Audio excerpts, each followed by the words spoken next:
The sun rises on a new era on the south side tonight. A major piece of the White Sox rebuild. Yoan Moncada makes his debut. You've heard a lot about him. Tonight, it's his first chance to show that he's ready for the show.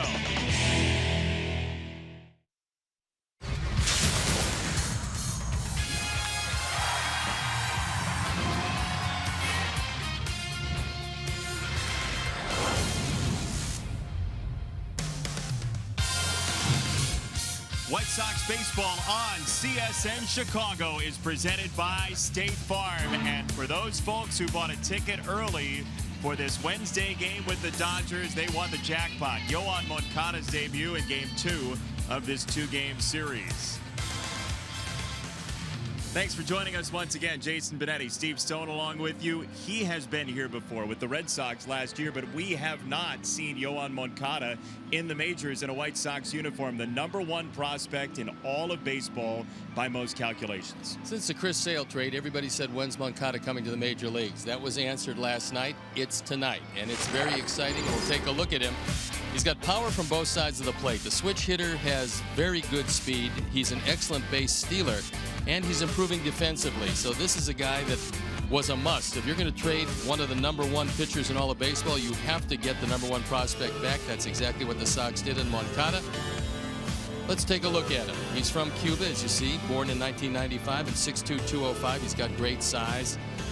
And acquired in that Red Sox deal, the #1 prospect in the major leagues. The Sox have 10 of the first 68 prospects, and hopefully a few of those guys will come up, do the job that you think they're going to do, and Moncada's just the start.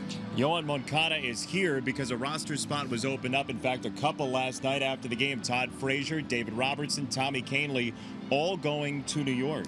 I think you expected that these guys would go, but you thought they'd go sequentially. They would go in separate deals. It didn't turn out that way, and the Yankees were willing to take them all. And in return, Blake Rutherford, he's the big prize. He was #3 in the Yankee organization, #30 overall in the major leagues. Tito Polo, a small, very fast outfielder, and hopefully he can come to fruition. Ian Clarkin, a left-hand pitcher, and looks to me like he's got a chance to be pretty good. And a veteran, Tyler Clippard, coming back. He's going to help the bullpen. So a pretty good trade. The most important part was the monetary part. The Yankees will ease some of the White Sox burden as far as those contracts are concerned, and the Sox get a terrific couple of prospects back. Tonight is Moncada night. It's his debut in a White Sox jersey. The #1 prospect in all of baseball met the media earlier. He will meet you coming up shortly. Dodgers and White Sox. First pitch right around the corner.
A suddenly very deep farm system.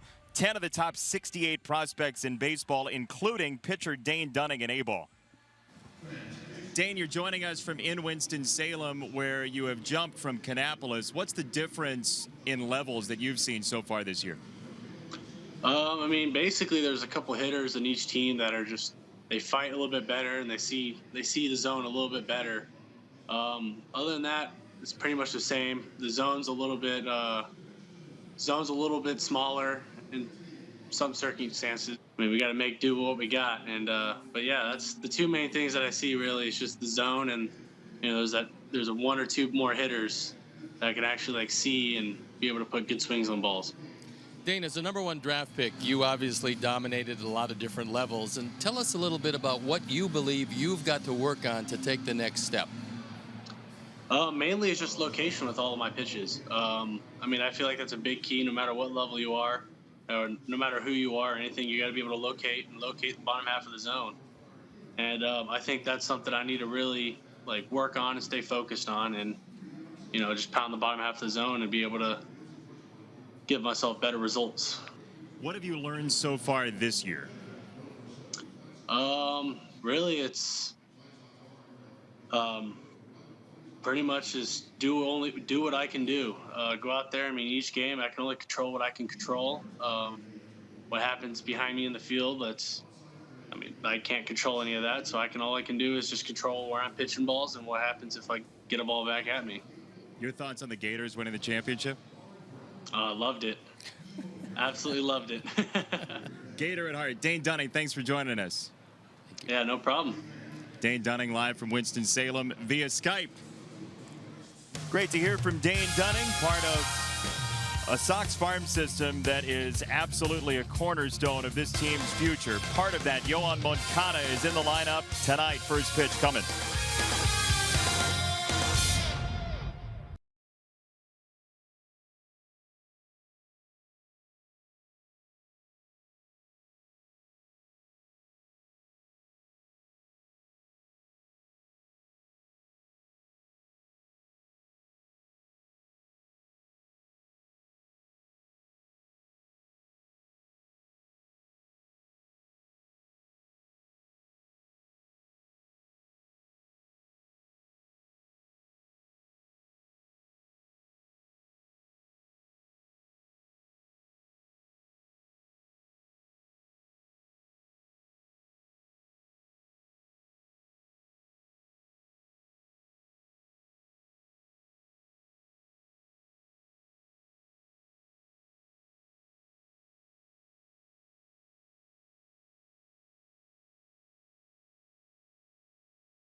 White Sox baseball on CSN Chicago is brought to you in part by Toyota. Tested, trusted, Toyota. Toyota, let's go places.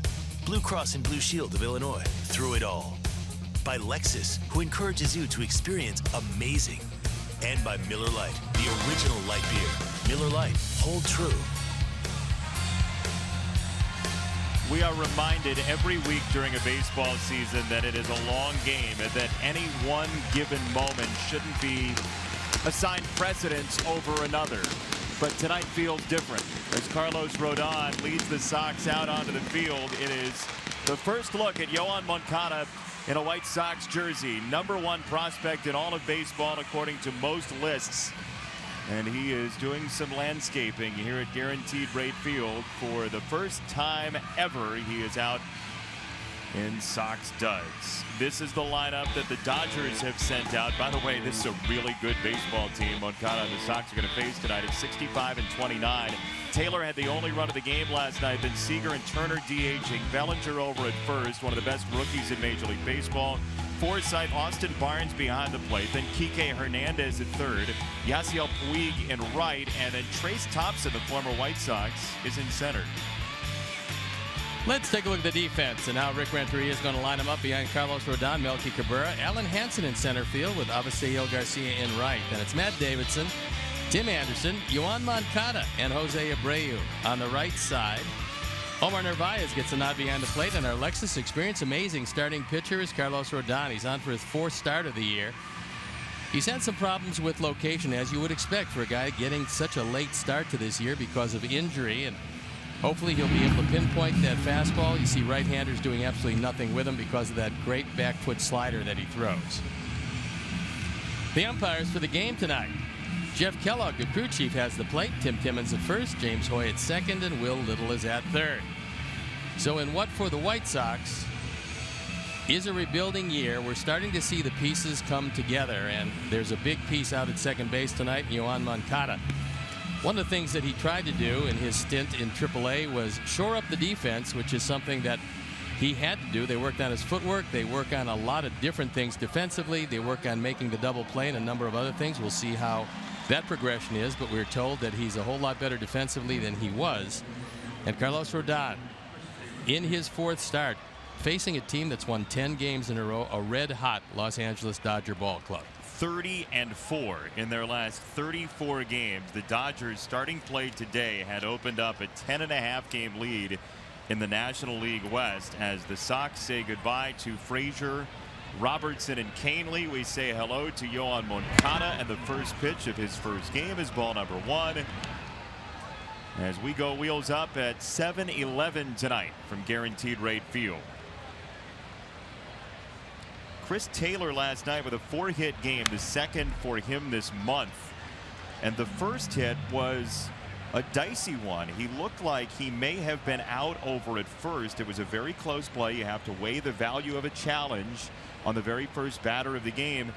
Turned out he scored the only run of last night's game. Right field and deep. Bobby Garcia is back, and this ball clears the fence. Taylor opens the game with a home run. That is the one pitch for Carlos Rodon that he's had some problems with, and that's a straight change. And it's not exactly like he tipped it, but Taylor did not move his hands. He was able to drive the ball to right center field, and it is the 11th home run of the year, the Ford home run replay. It's a high change, and high changes go a long way. That's the pitch that if Carlos is going to refine it, he's going to have to make sure he pulls down and gets it down. That pitch was up, and it went out. Taylor decided to cut out the middleman after scoring on a couple of other base runners' movements last night. He just did it himself as Seager's now on at first. And we are 4 pitches deep. The Dodgers have a run and 2 base runners. Chris Taylor now hitting .388 against left-handers, and so this Dodger team, usually in at least history of the Dodgers, they're usually loaded with right-hand hitters. This year, no exception, although they do have Seager and Bellinger from the left side, and they can give you some problems, as we've seen in this series. Today they have 2 lefties that are off as well. Jock Peterson gets the day off, and Chase Utley, who was batting 9th yesterday. Carlos sends in strike number 1 to Justin Turner, the leading hitter batting average wise in Major League Baseball at .370. And also one of those guys that kills left-hand pitching. Of course, he's been killing all pitching this year. You mean that .440 average against left-handed pitchers this season? Just that little .440 average he has against the lefties.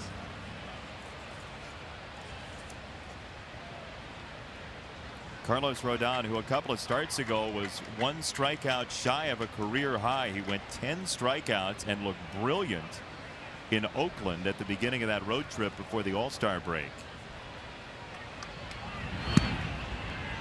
Looked like Omar behind the plate wanted that to be a high fastball, and it came low and in.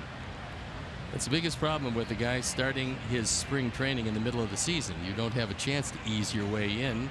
Yes, you've had a couple of rehab starts, but that's not the same as major league starts.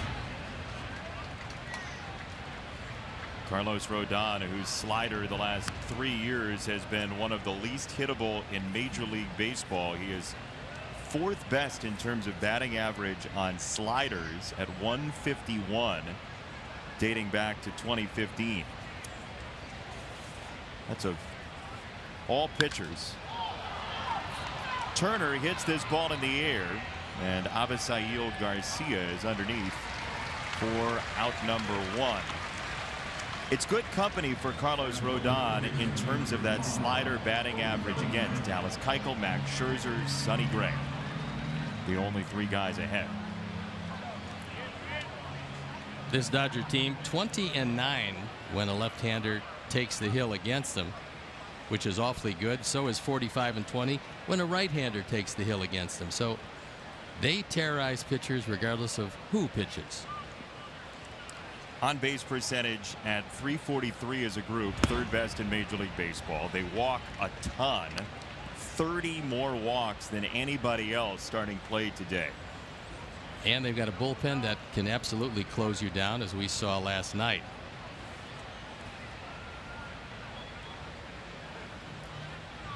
The White Sox bullpen right now is taking audition tapes after David Robertson and Tommy Kahnle were sent to New York. Brad Goldberg called up from AAA Charlotte. And the folks who are sitting in any of those seats, either in the bleachers or down the left field line, if someone comes up to you and asks you if you'd like to pitch out of the pen tonight, well, just be ready to go. It's part of the 50-50 lottery at the ballpark. Or raffle, I should say, not officially a lottery. 3 balls, no strikes on Bellinger. Dodgers have been willing to swing 3-0 in this series. It was Turner last night on a 3-0 pitch with a runner at second and 2 out. He hit an absolute rocket to third. This ball soars to Melky Cabrera on 3-0 and 2 down.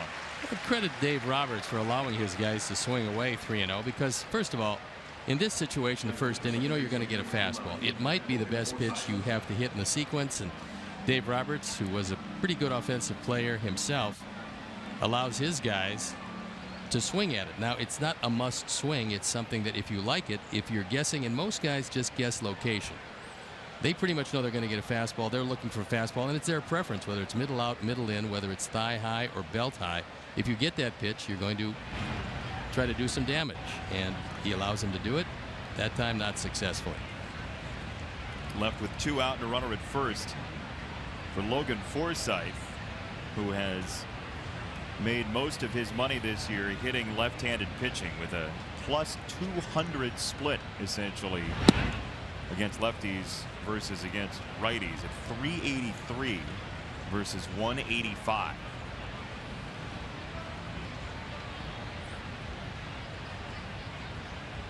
He's also the only guy in the lineup who has seen Carlos Rodon in regular season play, with Forsythe having come over from Tampa Bay. And Omar now going out to have a word as Carlos has fallen behind a few of these hitters early in the game. One of the things that Carlos is able to do because he has great stuff, hitters are hitting just 150 against him on pitches in the strike zone. That is #1 of all qualified starters in the major leagues. League average of pitches in the strike zone is 300. Give you an idea of how good the stuff is from Carlos Rodon, because there's not a lot of guys can get people out in the strike zone. Throw to first, which was a point of some contention last night with Clayton Kershaw and a balk call and another possible balk call that wasn't to be. Kershaw last night, he threw 7 scoreless innings, but he certainly didn't have his most volatile stuff. And that was interesting to watch because the best, not at his best, still was quite good. Well, you throw 7 shutout innings, you're getting it done, especially when you take a look at all the stuff. He fell behind some hitters. He just didn't have near the wipeout stuff that he normally has. As we move along, I will tell you, had a conversation with Matt Davidson about what it was like to face Kershaw and what he saw, because he almost took the ball out of the ballpark. I asked him on that pitch, did you think you got it? He said, I knew I hit it well, but I thought maybe it was a little short, and that's exactly what happened. You could almost see it on his face off the bat, almost hoping that it was going to carry, and that would have been a game-tying home run in the 9th inning. Leaning off against Kenley Jansen. It's outside ball 4, so 2 on, 2 out for Austin Barnes, who is the Dodgers' Swiss Army knife, playing second base, third base, and catcher this year. Forsythe walked a couple of times last night, so he's a very patient hitter, a good solid major league hitter. And I thought it was a good trade when the Dodgers made it. Although he's not off to the kind of start that he's used to, he's still a quality player. That was a 1-for-1 deal for pitcher Jose De Leon, who has thrown in only 1 game for Tampa Bay this year. De Leon was one of the top prospects in the Dodger organization. There were a lot of teams after him, and it did cost them an established major league hitter. So the young man had a whole lot of promise, yet to realize all of that promise. 2 out and strike 1 to Austin Barnes, who is 20 for his last 61 over the last month worth of games.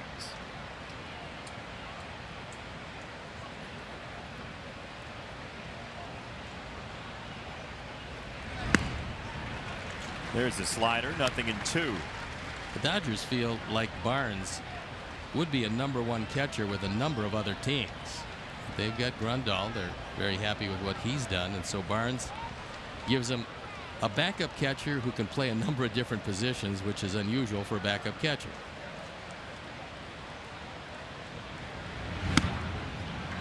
He flinched there and took high. 1 ball and 2 strikes. Barnes out of Arizona State, the baseball factory that is Mike Gallego's nephew, former major league infielder and longtime coach.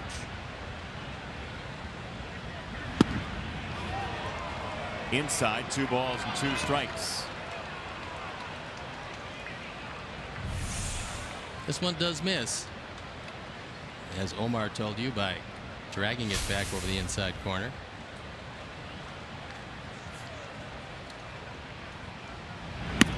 2-2. He gets a swing and a miss for strike 3. Carlos Rodon takes care of Austin Barnes. Leadoff homer, nothing more on the board. 1-0 Dodgers.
Leads off for the Sox in the starting 9. Then Cabrera, Abreu, Garcia, Davidson. Who are we kidding? You want to see the number 6 guy. Yohan Moncada, then Anderson, Narvaez, and Sanchez. Your starting 9. The debut here for the White Sox for Moncada. Let's take a look at the defense and how Dave Roberts is going to line them up. It's Taylor, Thompson, and Puig in the outfield with Hernandez, Seager, Forsythe, and Bellinger in the infield. Austin Barnes gets a nod behind the plate. And our Lexus Experience amazing starting pitcher is Kenta Maeda. This is 15th start, his 17th game overall, 7-4 ERA of 4.38. You see the strikeouts per innings pitched. That's good. The walks have been good. He's been a bit inconsistent. They did move him to the bullpen, where he had a very good run of a 4-inning performance that catapulted him back in the rotation. And here he is. But this is a big start for him because they're looking to make some adjustments in that rotation. They want to see if Maeda can get it done. 29-year-old Kenta Maeda to face Alan Hansen, and there is ball number 1 to Hansen, who plays center field tonight for the Sox. Adam Engel gets the day off, so does Tyler Saladino, and we'll see how the infield shakes down on a day-to-day basis with Todd Frazier out of third base. Now with the Yankees, Matt Davidson playing there tonight. Hansen lofts it to short right center field. And Trace Thompson, our old friend, for out number 1. This is going to be a kind of a tip-off in how Maeda feels about his own stuff. Because when he worked out of the bullpen, he was very aggressive. He didn't spend a lot of time between pitches. He came right at the hitters. And the posture he took was an aggressive one. Pretty much telling hitters, look, I've got good stuff. I know it. I'm coming right at you. See if you can beat me. Occasionally in the starting rotation, he takes a great deal of time between pitches. When he does that, it pretty much tells the hitter that perhaps he's not quite as confident this particular evening. So we'll see how quickly he works. It could be the key to his performance tonight. Maeda to Melky Cabrera. That ball fades outside. A ball and no strikes. He's got a slider, and he's added a cutter to his repertoire. He's got a fastball that's not overwhelming, and a straight change. Ball and a strike. And something to watch throughout the game is the fact that Maeda, when he is behind, he is very willing to throw off-speed pitches. In fact, more than 50% of the time when he's behind the hitter in the count, he'll throw off-speed as Melky livens this ball up deep to right and gone. We're tied.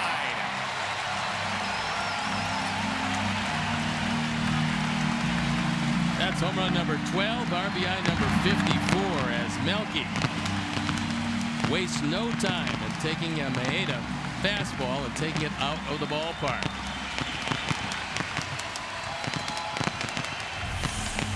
It's our fourth home run replay. It is that fastball. He might have tried to cut it a touch, but it didn't get near as deep on Melky as he would have liked. That's the 12th home run Maeda's given up in 78 1/3 innings of work.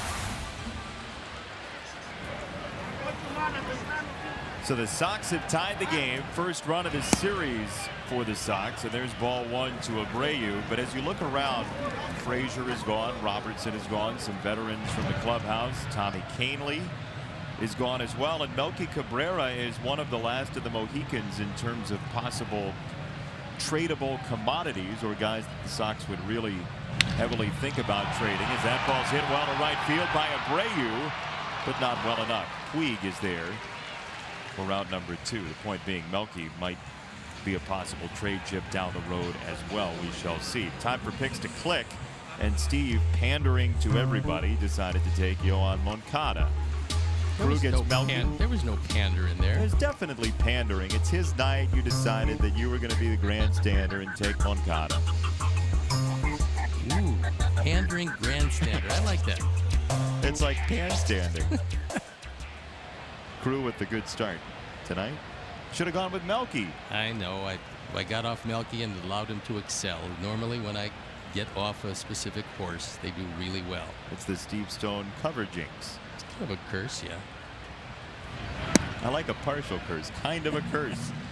Not an official curse, but kind of one. Ball 1 to Avi. Avi was swinging it real well in batting practice today. He was concentrating pretty much on not hitting the ball out of the ballpark, which he can do with regularity. He was lining the ball to right center field, and to left center. It's called a strike. 1 ball, 1 strike to Garcia, who had seemingly the best look at Clayton Kershaw last night. He went 2 for 3 in the game, took a walk as well. That was in the first inning, but back-to-back hits and back-to-back at-bats against Kershaw. Seager at shortstop. And that will do it. We'll see Moncada in the second inning. We'll see this ball fly away in the first. Melky Cabrera goes deep, and we're level at 1 after 1.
Farm, and we are joined by our White Sox insider Dan Hayes, joining us on a big night for the White Sox.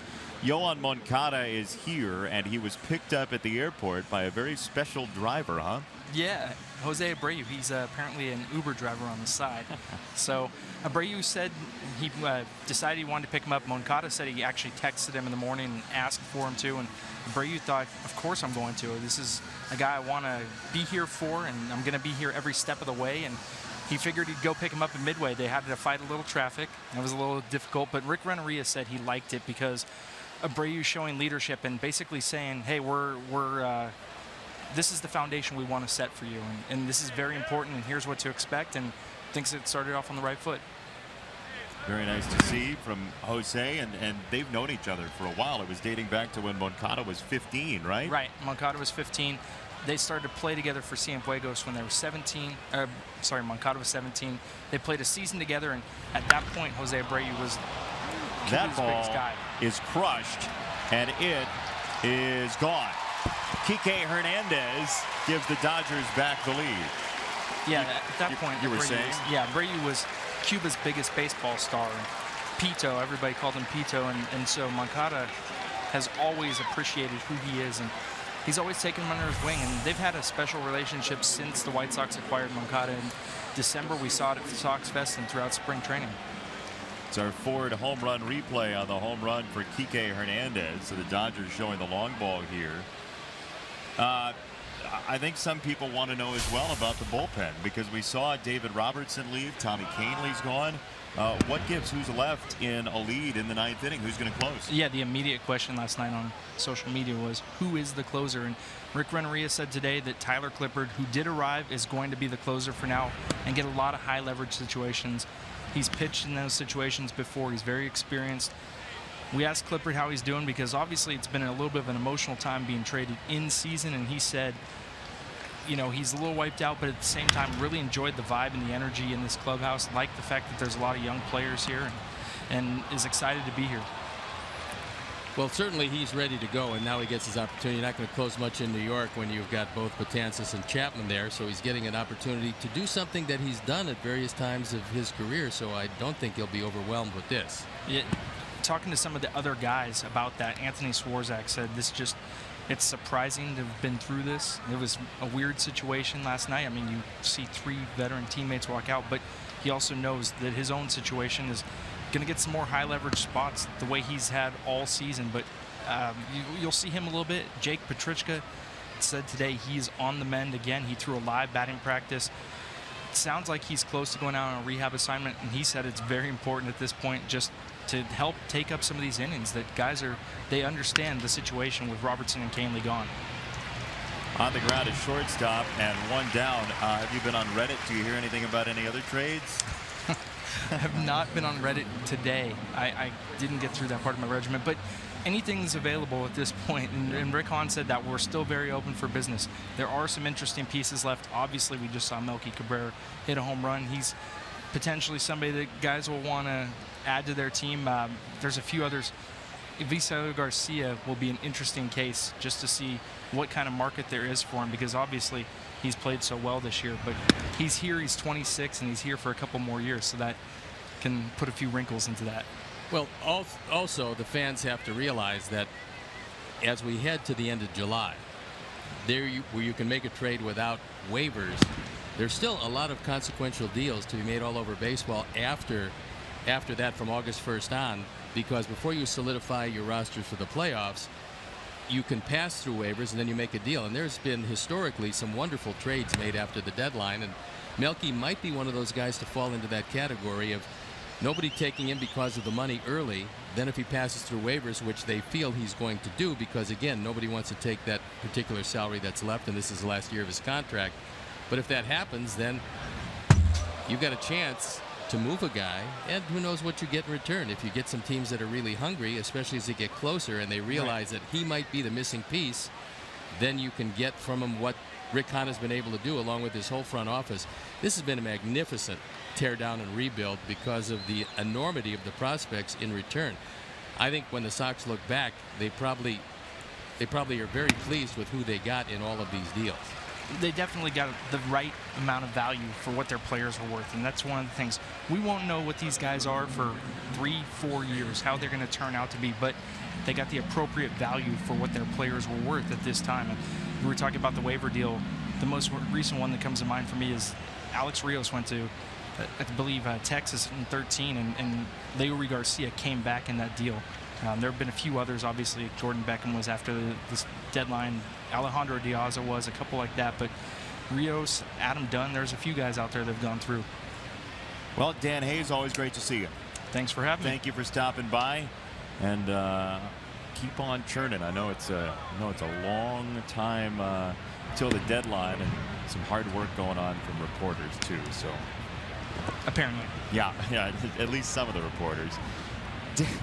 Dan's going to go have some food up in the press box with the other reporters. Always great to see Dan Hayes. Some great information from inside the Sox clubhouse. And the Dodgers trying to construct a rally here in the second inning. It was really interesting in the clubhouse earlier today. Yohan Moncada was waiting to do his scrum with all of the media sitting in the dugout, and he was kind of just wandering around the clubhouse. And there was a moment when he was trying to get back to his locker in the back corner of the clubhouse, and he couldn't get there because so many people were surrounding Jose Abreu to try to talk to him about Moncada. So he just started going everywhere else in the clubhouse to say hi to some new teammates because he was blocked off. Well, I went up and talked with Tyler Clippard about coming here in this situation. It's obviously odd for a veteran like that leaving a contending ball club, coming to a rebuilding ball club, but he's going to get an opportunity here he certainly wouldn't have gotten in New York. He said he is ready to go. He hasn't thrown in a couple days, and his arm feels good, so anytime Rick Renteria needs him, he will be ready to go. Now, if he's going to be the closer, you're going to have to get him some innings every now and then, and so far, at least on this last streak, the Sox haven't been in need of a closer too often. Last we saw Tyler Clippard in this ballpark, it was back on the 29th of June. He struck out the side of Abreu, Frazier, and Sanchez against the Sox. And you did some of his games in Syracuse, so you're very familiar with what a young Tyler Clippard could do at that point. It was a long time ago, Steve, back in 2009. What is his best pitch these days? Oh, I mean, the changeup for sure. Matt Davidson got a face full of that. You remember, I think it was the first game of the Yankees series. Clippard came in, threw him a couple of changeups, and struck him out on the very last one. So there's still some life there in terms of the changeup, at least for Tyler Clippard. But he was a major part of that Nationals bullpen in the early 2010s. I mean, they could flex him really from 7th, 8th to 9th inning if they wanted to. We'll see how he fits into this newly remastered, I guess you could say, Sox bullpen. We'll have to see how he is going to do, how many opportunities he gets to actually close. And then there's some other guys. Anthony Swarzak's one of them, having just a wonderful year. They might actually try him if things don't work out. For the meantime, Clippard has the job. There's Rodon getting a strikeout. It is his second of the game as Taylor goes down after his first at bat home run. 2 out. That's the wipeout slider, and it normally is in the high 80s. And hitters don't do very well against that one. The trick for Carlos is to get in a position where that actually is a wipeout pitch. Meaning ahead. Ahead. 2 strikes. Right. And something that he's had kind of a hard time doing here tonight. Ball one to Seager, who has taken the drama out of his possible hit streak end. He came in with a hit in 8 straight, and that's now at 9 after a first inning single. That's the way to move a hit streak along, by the way. Get a hit on the first pitch you see. He also is very good defensively. This is a shortstop without a whole lot of flash that seems to be able to get to baseballs and make the play. You don't see spectacular plays, but because he's positioned so well, you don't have to. Well, it looks like the breaking ball for Carlos is doing its work tonight. it's usually really good. And right now he's got much better command of that slider. And he's got two of them. He's got the get me over and he's got the wipeout. But he can throw that consistently in the zone where he has some problems with the fastball. And I think the control will probably be a bit better as he moves through this outing. Why do you say that? Because he's going to get more comfortable, because still, with just his fourth start, he's still feeling his way. He doesn't have the command he's going to have as he gets to 7, 8, and 9 starts.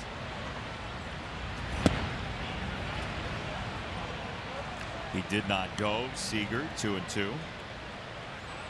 That was actually a pretty good pitch, and you could have made an argument certainly for a strike call. Could have gone either way, and it went Seager's way.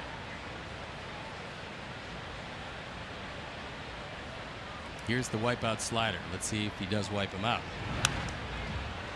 Kind of hung around the inside corner. Yeah, not where he wanted it. He wanted that one low and away and did not get it there. Sometimes when you face almost an entire right-hand hitting lineup, and there's two lefties in this, you don't have near the release point to the left-handers that you do to the right-handers.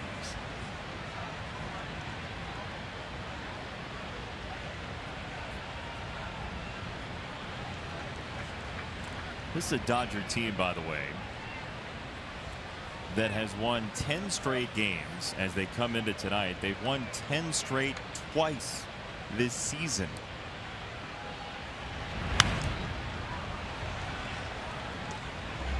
You know, many times you'll see a team, and we've talked about a team, that it's like the Oakland team. They have to hit home runs to beat you.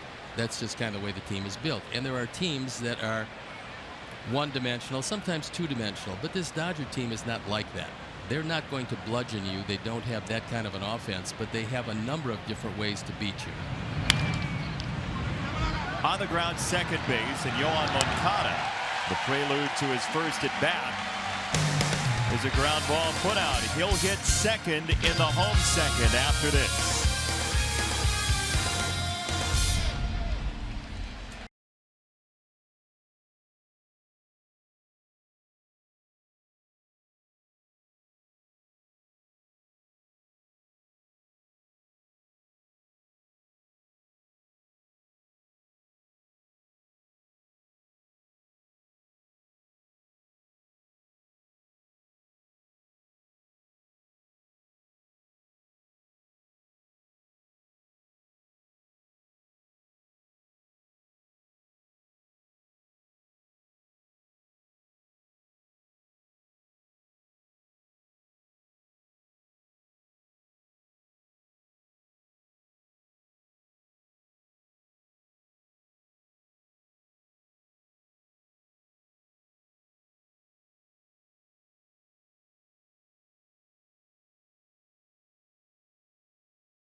White Sox MasterCard debit card only available at your local Wintrust Community Bank. Go to wintrust.com/Sox to learn more. Wintrust Community Bank, member FDIC.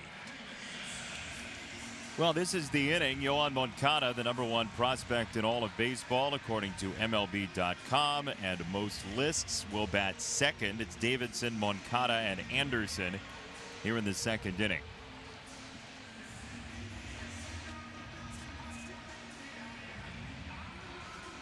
All home runs so far in this game. Chris Taylor led it off for the Dodgers in the first with a homer. Kike Hernandez with a leadoff homer in the second, and Melky Cabrera with the Sox home run in the first. So Kenta Maeda trying to keep the ball in the park, and a fastball past Davidson, 0-1. I talked with Matt about Clayton Kershaw because he had a look at him. Clayton, one of the best pitchers of his generation. And I was interested in what he saw in the few at-bats he had against him. And he said the thing that jumped out is that he didn't throw his curveball near as much because he's throwing more cutters and sliders these days. But also, he said every pitch is a different speed. So you could think about getting a cutter or a slider, but it came in one time, it came in 87, another time it came in at 89. Up the middle, and a base hit for Matt Davidson, who is on to lead off the second inning for this. Batting sixth, the second baseman, number 10, Moncada.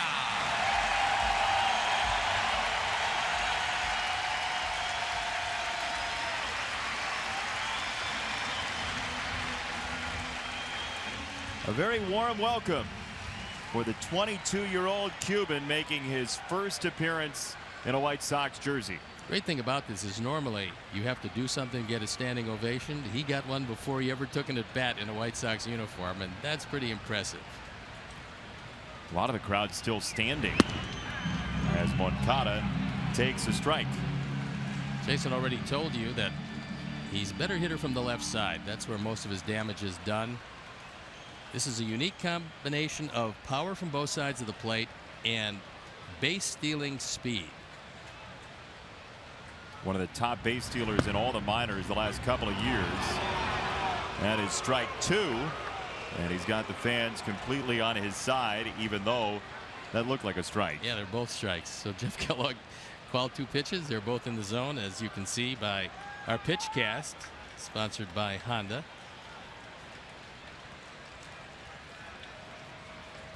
Moncada 12 homers in AAA, and here he just clips that ball foul. Barnes could not hang on. Top prospect in all of baseball, coming over as the headliner from the Chris Sale deal in the offseason. Just 19 at-bats in the majors last year with Boston, and his premiere in White Sox colors tonight. Let's see how he stays back on a straight change. He lays off. He took that nicely because he didn't go out and even think about trying to get it. And that ball was diving away, so I like the fact that he's choking up on the bat with two strikes.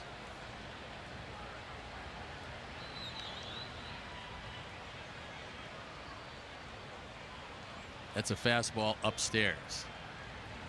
1-2 on Moncada, and he fouled it away. It stayed down and was toward the outside corner to a young man that has so much hope in a chunk of this city attached to his jersey number 10, and keepsakes everywhere.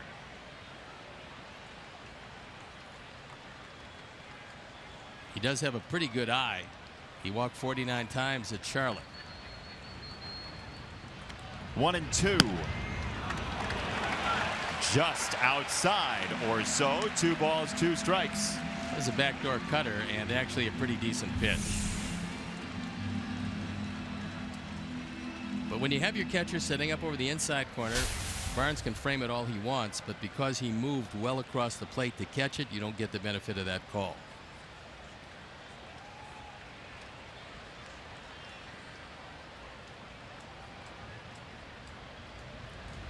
Two and 2. That's outside. 3 balls, 2 strikes. Not in a long time, maybe since that guy has one at bat. Had so much intrigue. One at bat in the second inning, yes. As your first at bat, you see a lot of folks with a vested interest in the success of Moncada. Davidson at first. 3-2. Moncada sprays it foul. That time he got a cutter right over the middle of the plate and fouled it straight back. No matter how long this at bat goes, in future years, some of the fans here will expand it to 20 or 30 pitches or 40 pitches and say he fouled off 19 in a row. I saw a 50-pitch at bat. It was one of the great at bats ever.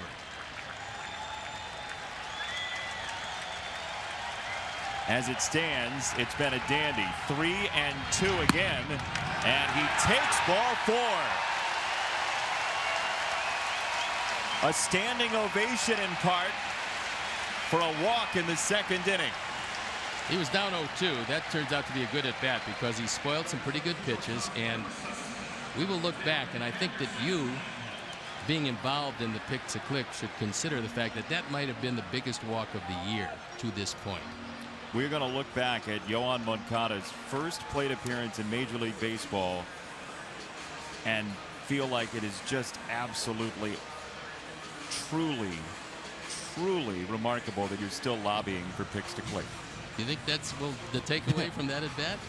I tell you what, that was an impressive eye, and one of the pitches was a borderline strike. But for somebody who struck out 12 times last year in his first exposure to Major League Baseball pitching in 19 at-bats, the concerns that people may have had get alleviated pretty quickly. And look, the folks have to realize, just like every other young player, even one who is rated as the #1 prospect in baseball, he is going to strike out. He's going to strike out probably more than you would like. But because he is so very young, he's got a few things you can't teach. That's power from both sides of the plate. Tim Anderson, a bunt foul. It's 2 strikes now on Tim. Just in terms of command of the strike zone and understanding of the moment and calm in the moment, it was an impressive first plate appearance of very many for the 22-year-old Cuban, Yoan Moncada. Well, he's truly, I mean, in the deal, there were 4 players coming back. He did partially cost you Chris Sale, one of the best pitchers of his generation. And so you expect to get somebody really good in return, and the hopes of this rebuild, right or wrong, are largely sitting on the shoulders of Moncada. Now, there's some great talent besides him, but he is the guy. Anderson, a 2-strike bunt. Maeda to third. Throw to first is in time. It's a double play on a bunt.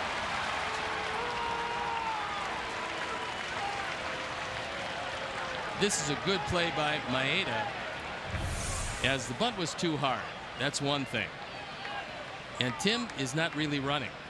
If he ran the way he can, there's no way you can double him up at first base. But because he came out, and we'll watch it again, he's looking. That you couldn't do that, because by the time he started to heat it up, it was too late.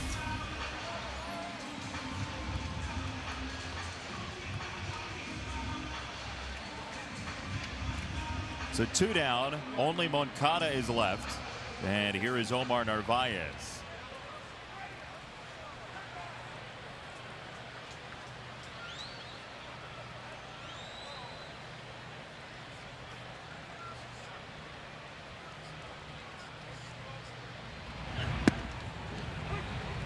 There's strike 1 on a breaking ball from Maeda. His slider will do a couple of different things. That one looked, you could really call it a curveball. That was pretty close to that, but a little faster than most guys throw their curve. But that's his slider. And because he couldn't get inside quite enough on the left-hand hitters, he decided to come up with a cutter, and that's what he'll throw inside to them. Omar lifts this left center field. Thompson says, I got it. He does, and the inning's over. But Yoan Moncada premieres with a walk and a thorough at bat, turning into a plate appearance and a base.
tomorrow here at this ballpark, celebrating the history of Negro League Baseball in Chicago. And we're joined by Director of Youth Baseball Initiatives for the White Sox, Kevin Coe, and one of the players, Kyle Sally. Kevin, how nice is it to have this be the 10th season? What does it mean for the Double Duty Classic to hit year number 10? Well, it's awesome that the White Sox will continue to pour money into an opportunity for kids from the inner city of Chicago. And so to have them come out and be treated like Major League Baseball players with the show that we provide for them. We do everything in the Double Duty Classic game that we do for our Major League Baseball games. And so the kids have an opportunity. It's a chance of a lifetime. For some of them, it's going to be the only opportunity to get a chance to play on a Major League Baseball field. So hopefully they remember it for the rest of their lives. Maybe not for Kyle, though, right? You have some aspirations beyond this game. But what does it mean to you to be part of the ACE program and everything that goes on with the White Sox in terms of the program? Well, it means everything. The ACE program is a great program, and it gets us gives us a lot of opportunities that we wouldn't have if we weren't with the program. So it's really helpful and just very great for us as players and as young men. Now, Kyle, being a left-hander, I know you didn't start out as a pitcher. Now you're doing that mostly. And what made you switch to go to the mound? Because it's a wise choice as a left-hander, by the way, to start to pitch. Well, I started throwing harder from the mound, and my coaches and my parents were counseling me and helping me and pointing me in the right direction. So I just took their guidance and began pitching a lot more. Kyle, Steve's not going to believe this, but you're another Homewood Flossmoor guy. Yes, sir. I truly believe that everybody in this city is a Homewood Flossmoor guy, because since Jason came along, it's unbelievable to me how many people are from there. So, do they have a statue of him there, or is he lying to me? No, they have a few posters of him and his accomplishments. They have some posters? Yeah. How about that? You walked into that one, didn't you, know, Stoney? I'm shocked. So really posters with Benetti's name on it, huh? Yes, sir. Yeah. Wow. It's not actually my face. They've changed the face a little bit. Yeah, I mean, they're only human, but I think it's great. And what are your plans when you come out of high school? I plan to go to college and play college baseball and hopefully make it to play professional baseball and hopefully the major leagues. You just got back from a college visit, right? Yes, sir. Where were you? I was at Duke University. You were at Duke. Oh, that's awfully nice. Kevin's got a big smile on his face right now. Why is that? They offered him a scholarship. Is that right? Yes. Did they really? Congratulations. Wow. That's wonderful. I'm really happy for you. It's a wonderful school, and you know, left-handed pitchers, especially guys who can throw it 89 miles an hour, that's I can understand where they might want you. That's pretty good. Thank you. All right, so Kevin, for you, right, you have one of your players say, hey, Duke offered me a scholarship. How does that feel? It feels awesome, because prior to the ACE program, schools like Duke weren't coming into our community offering kids scholarships. You know, we've had kids that go to other prestigious universities in the country, and it's all because of the ACE program, because there were no programs like this that would give kids exposure to schools like that. And so with Nathan Durst and Kenny Fullman and Robert Fletcher, when they presented the program to the Chicago White Sox, the White Sox jumped all over it, and we've reaped the benefits. And so, any more Corey Rays? I mean, he was the 5th pick in the country out of the ACE program. That was kind of icing on the cake. We just want the kids to go to college. So, but if we can get another Corey Ray, that would be awesome. We have some really, really talented young men in our program. And if they continue to work as hard as Corey Ray does, they have an opportunity to be as successful as Corey. Is that some of the things that you help teach these guys? I mean, I understand that you have some wonderfully gifted athletes. Do you talk to them about how much work it takes to actually realize their dreams? Every day. And so even if they're not playing baseball, we teach them that hard work is going to benefit them in anything that they do in life. And so we're just using baseball as a vehicle for them to understand if you work hard, good things may happen. What a wonderful program that the White Sox have supported these last 10 years, and it's going to continue on hopefully indefinitely, because you know, you have some young men like the man who's to my left who's getting a chance to go to Duke, something quite obviously wouldn't have had the opportunity to do without this program. So how is the money raised for the program? Well, Chicago White Sox charities fundraise throughout the year for weeks. Like a few weeks ago, we had Sox Serve Week, and things of that nature. We do a lot of other fundraising throughout the year here, even with the 50-50 raffle that we have here. A lot of the money goes to help benefit the ACE program. And so anybody that wants to donate, you can also donate online, and youth baseball is one of the categories that you can earmark your money for. Kevin, what's the importance of the history of the Double Duty Classic? Why is that so near and dear to your heart in the program, sir? Because the forum is awesome, and it talks about the history of African Americans and minorities in baseball, back to the Negro Leagues, back to the early years of Jackie Robinson breaking into the major leagues. And tomorrow we have Bob Kendrick, who's the curator for the Negro League Museum, and I've been to the Negro League Museum a few times, and he's got some awesome stories about the history of African Americans in baseball. So I think it's an opportunity to educate the kids on the history of minorities in baseball.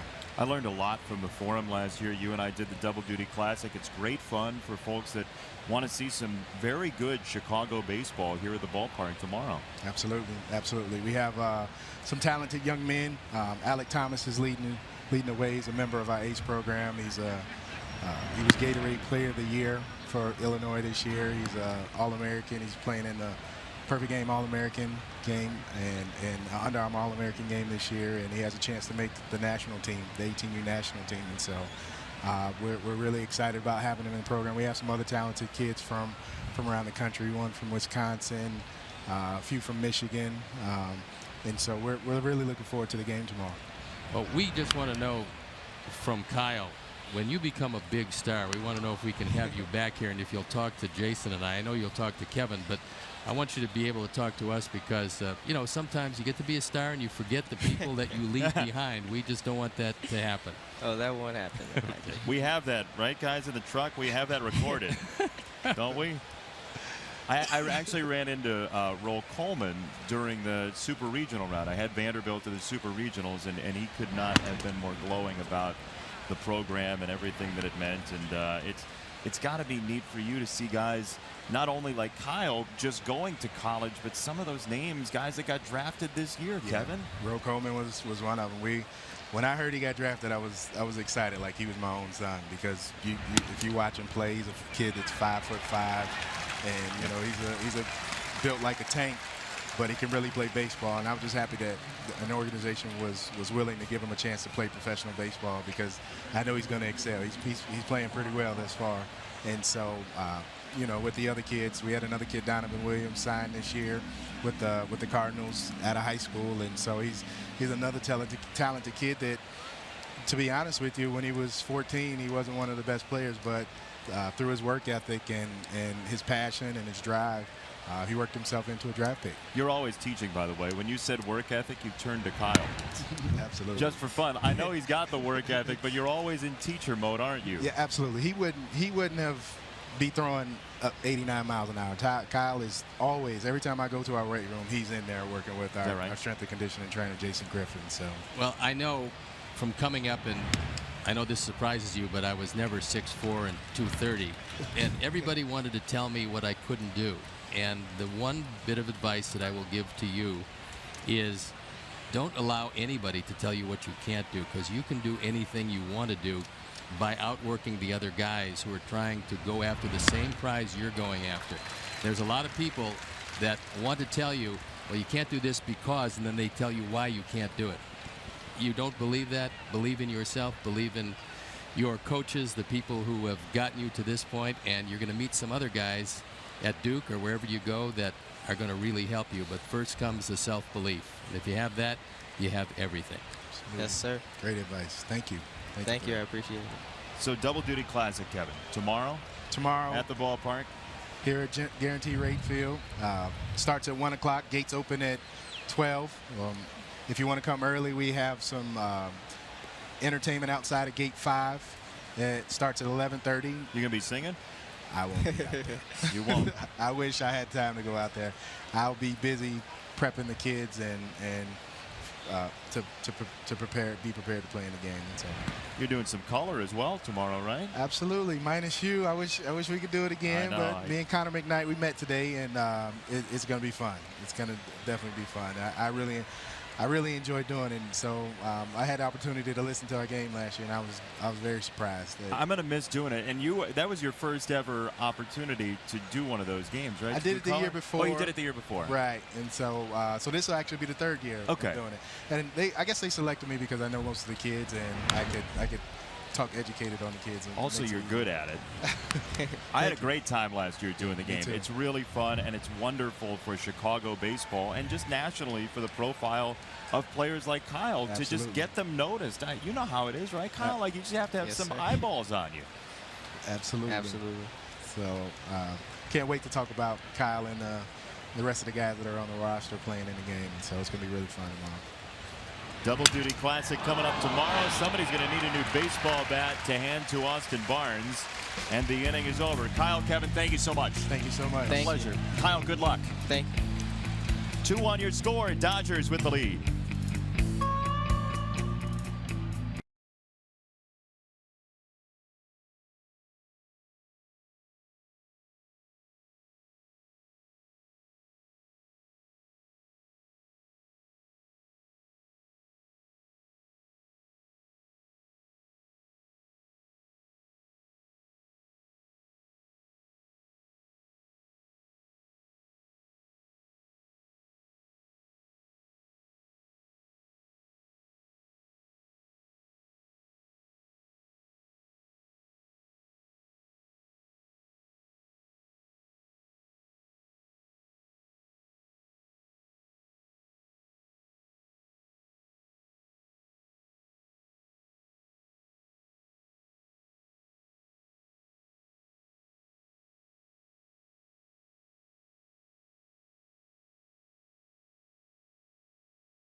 Time later in the game, brought to you by Miller Lite.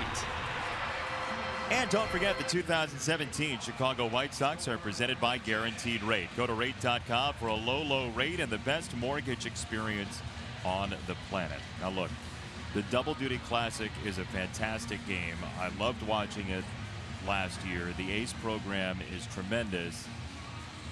But I think the headline from that interview is that there's somebody in the booth that probably wouldn't have gotten noticed if not for the program, and now he has a scholarship offer from one of the most prestigious universities, not only in the United States but around the world.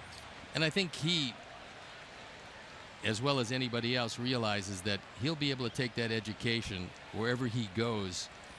If he makes it, that's great. If he doesn't, an education from Duke will open a lot of doors for you as you move along. So I think it's a great program, and he looked like a terrific young man who is very excited about the future, and well, he should be.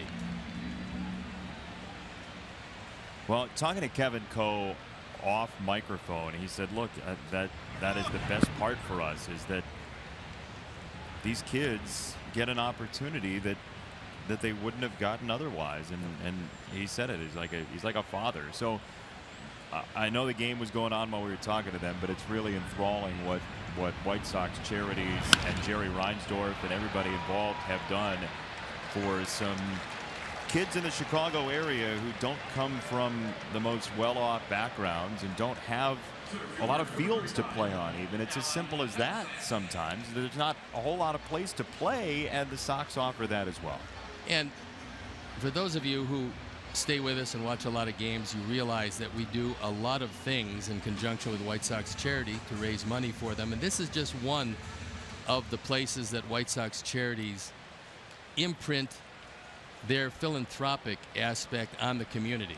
And when you see the ACE program, a number of other programs that White Sox charities help sponsor, you realize that the White Sox have done a great job for the community in Chicago, dealing with a lot of young people that would not have been exposed to anything close to what they're exposed to because of this ACE program and a number of other programs that White Sox charities help fund. The RBI program going on right now with the opportunity to go to the RBI World Series that the Sox teams just had in both the junior and senior level, an opportunity to play travel ball essentially. The ball and a strike on Alan Hansen. If you missed it, Yohan Moncada came up in the second inning and drew a walk as Hansen volleys this ball to center field. Let's take a look at StatCast, powered by AWS, and it's the Melky home run. He got what appeared to be a cutter down and in.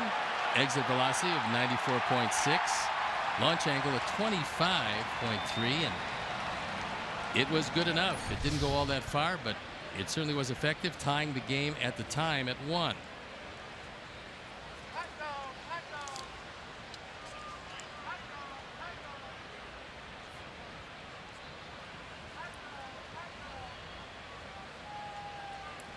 So Melky with one more of those would give the Sox the lead. And a check on Alan Hansen.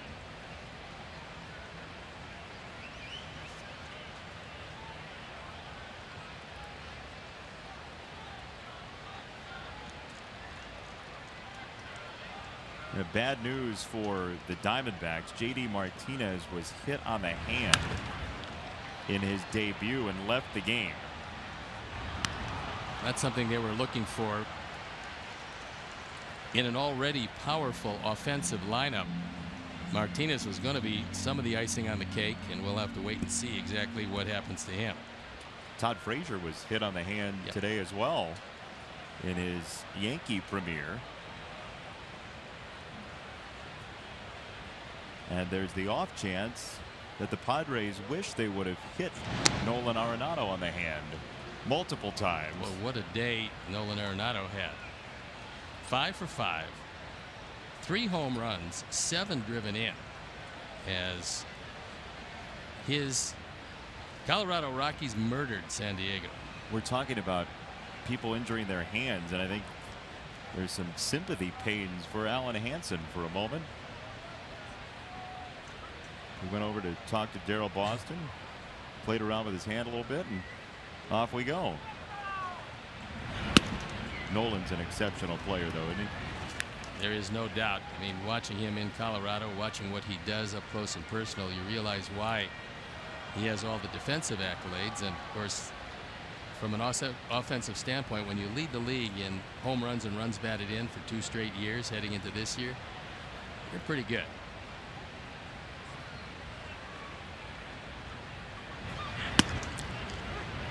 There's a strike to Melky, close pitch, and Maeda got the call. By the way, on Todd Frazier leaving, in terms of fan favorite and ability to bring people in to what he is and what type of person he is, and just make friends on the field before the game, that will be sorely missed here at the ballpark, because Todd Frazier, unlike many people who have reached the pinnacle of whatever they do, still had time to add friends, and that's the type of guy that you like to have around the clubhouse. So certainly the home runs will be missed, but Todd Frazier as a person around Chicago will also be missed with that trade. I think the Yankees are going to love his presence in their clubhouse.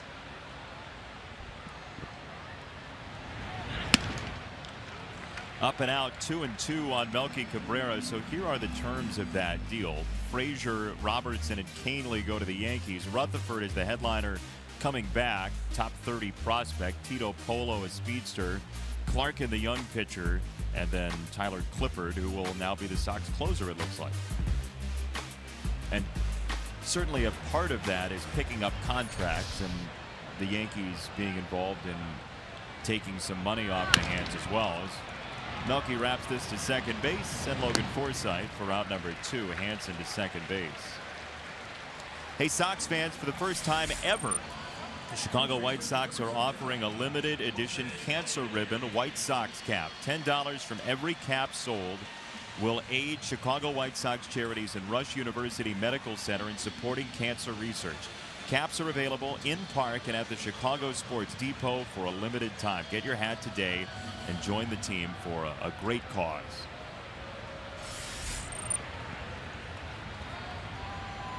So 2 down for Jose Abreu, and that is the way to drink popcorn.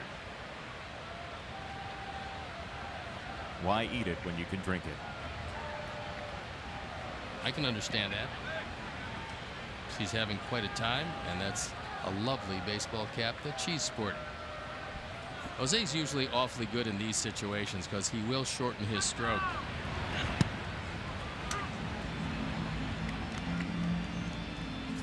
We've talked about the arm of Yasiel Puig in right field. He has one of the best arms in baseball, and he's very accurate with it. So on a base hit that way, even with the speed of Hansen, Mr. Puig will look back in the direction of the infield. If he gets a base hit, it's going to be a close play at the plate.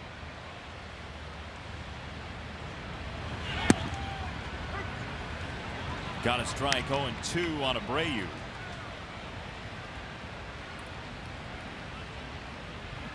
Kenta Maeda, 29-year-old right-hander. Abreu, the 30-year-old first baseman for the Sox, who played chauffeur earlier today for Yohan Moncada at the airport. He can take it to the right side. There's a lot of room there to hit it through. Barnes won a fastball up. He got it there, but as you can see, with Forsythe charged with holding Hansen close at second, a lot of room between Bellinger and Forsythe if Jose were to go to right field. And big run producers normally have the ability, with 2 strikes especially, to shorten the stroke and go the other way.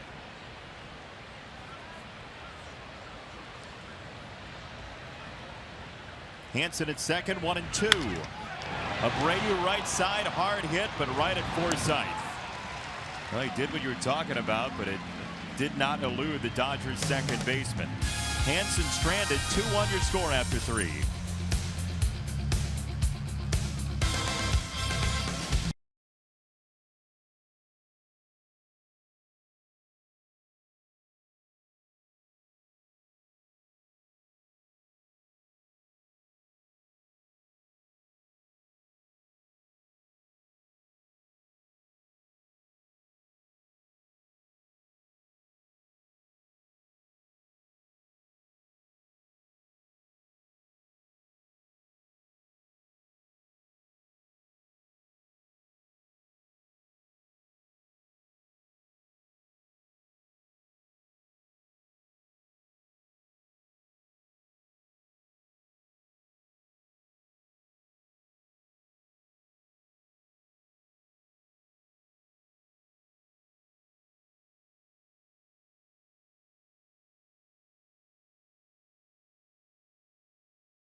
Des Moines and Ames, Iowa, watching on DirecTV. And welcome into our booth. Jason Benetti, Steve Stone along with you. Here's the prize shelf, and Steve has a very special pin. I do. We have a pin from April 15th. It was Jackie Robinson Day, and Rachel Robinson, the widow of Jackie Robinson, celebrating a birthday, 95 today. So if you do win, you can get one of these pins.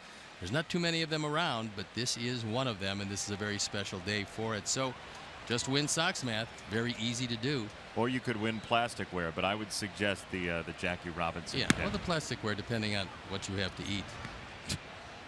If it's soft enough, you may need the plasticware. Kike Hernandez, who homered in the second inning, batting against Carlos Rodon. And the count 1-1 You see, we're up to 5 days since a ball came into the booth, Steve. 5 days. That's actually pretty good, considering 2 buzzed up here in rapid succession, about a game or 2 apart.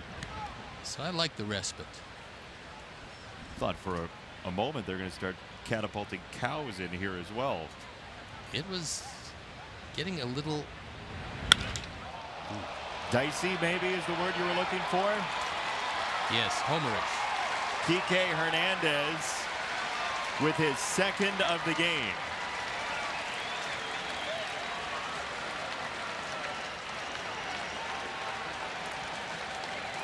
And pretty much like the first, that was a no-doubter. That was a line drive rocket, giving him 10 for the year. A Ford home run replay. This ball is on the outer third, around thigh high, and gone.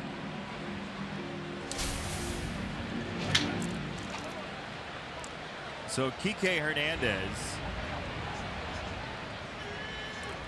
who came in just 1 for 20 in July, but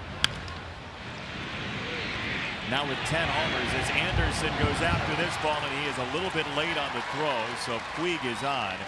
Kike Hernandez has 9 of his 10 home runs against left-handed pitching. And Dave Roberts, knowing that, put him in tonight. 2 solo shots in just 3+ innings.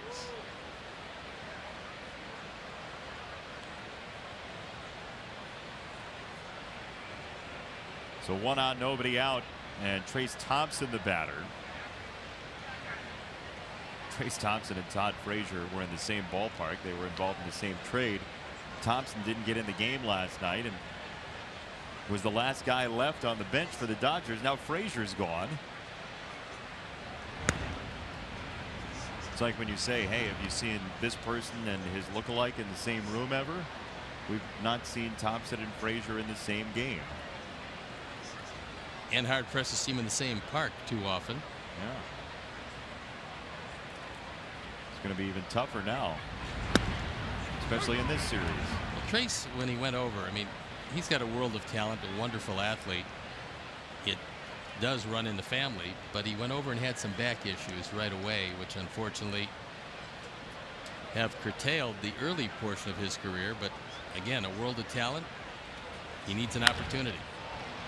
Thompson down the left field line and foul into the corner.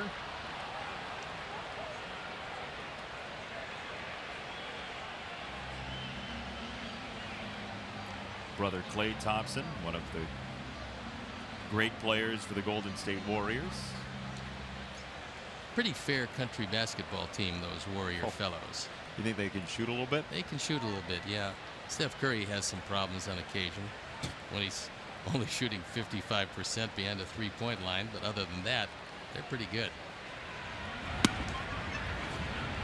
Thompson takes a called strike 3 and the 4th strikeout for Carlos Rodon tonight.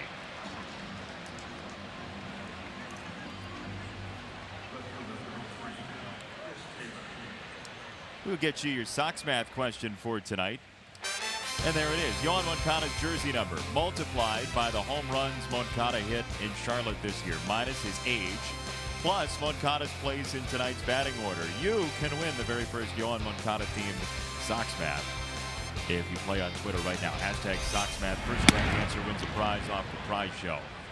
And by the way, we had all ready to go a Game of Thrones themed Sox math. It's Game of Thrones night. But you were able to adjust on the fly, which is something that's awfully nice. And, you know, it's odd. Runners off, throw to second is not in time. And Puig steals second base. You're saying it's odd? It's odd that we would have a Sox math centering on Yoan Moncada on the same night he makes his Sox debut. Coincidence. I know you planned this like months in advance, and you were prescient to know that this would be the night. Way to go. I take no credit for it. And justifiably so. Oh, sorry. Yeah, I didn't write the question tonight. Ooh, you didn't. First one in a while.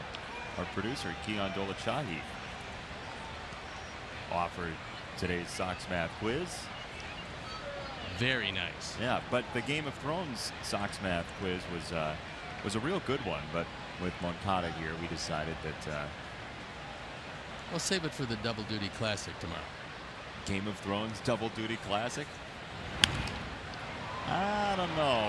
Over second. This is down. Puig had to wait. He is still going to challenge it. Puig is absolutely positively toast at the plate.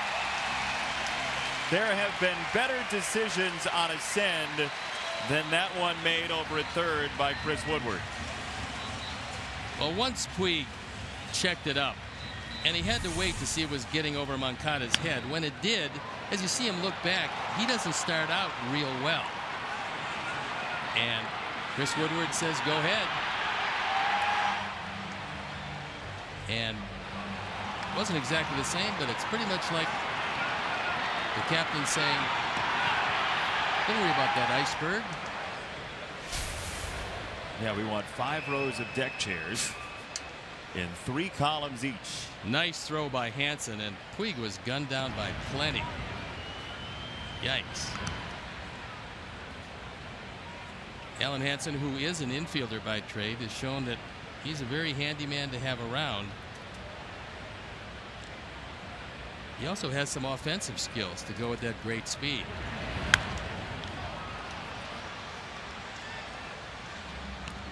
Well, the Sox will take it. This is a Dodger team that if you get a couple runs down and you have to face this bullpen. We saw the electric stuff that Kenley Jansen showed in the 9th inning last night, but Baez was equally good, maybe better in the 8th. It's Pedro Baez. And this time Taylor was off. He's going to have to go back on the foul ball from Seager.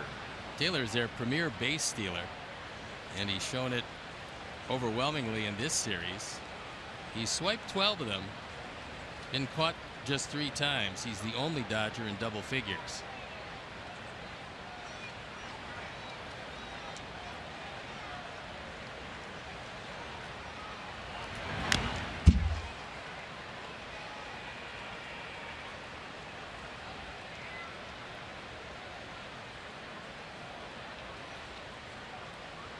That's twice Taylor was off to the races, and twice Seager fouled it straight back.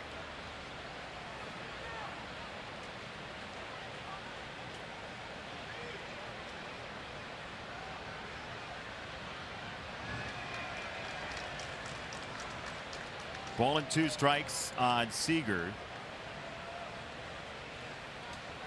Taylor with his 12 steals on a 2-hit game tonight after a 4-hit game last night.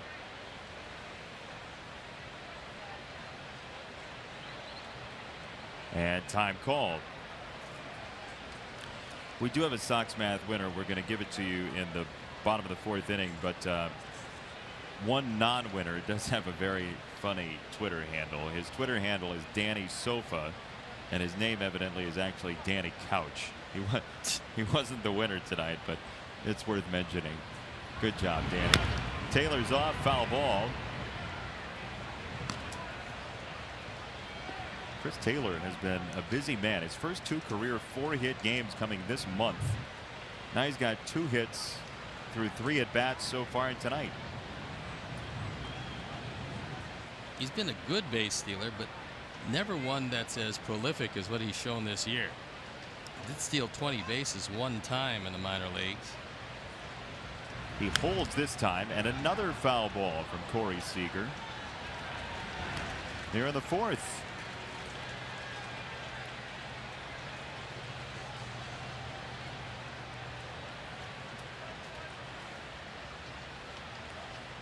He's 23 years old, Corey Seager. Then Bellinger in the 4th spot, age 22. Dodger core will be together for a while, just including those two guys as the core. You get those two guys in your lineup, though,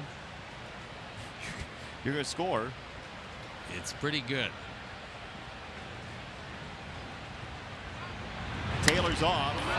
This ball hit in the air left center field by Seager and deep into the wall, and Seager has home run number 4 tonight for the Los Angeles Dodgers.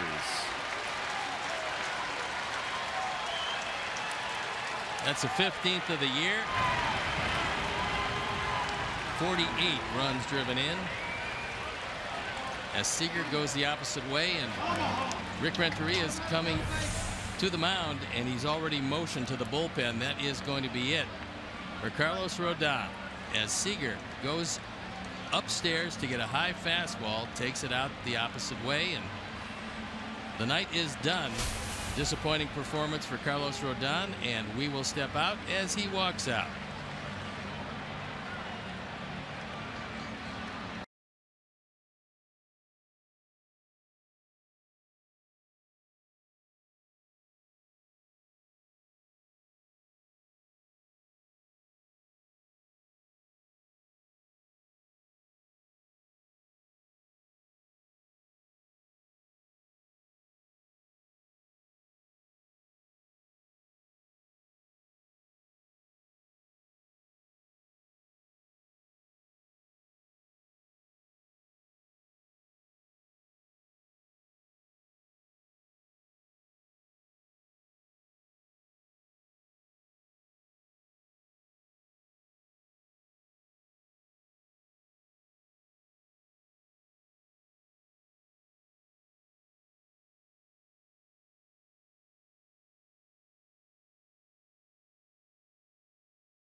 Day, Sunday, July 30th. Sox take on the Cleveland Indians. It's 1:10 p.m.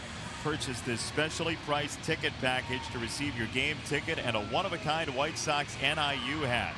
Hats are limited to the first 1,000 purchases, so get yours today. To purchase this specially priced ticket package, visit whitesox.com/NIU.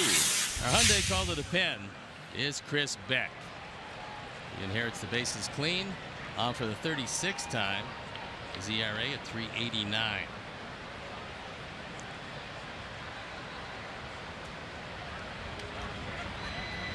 Chris Beck, first man out of the bullpen. Justin Turner, first guy he faces at ball number 1.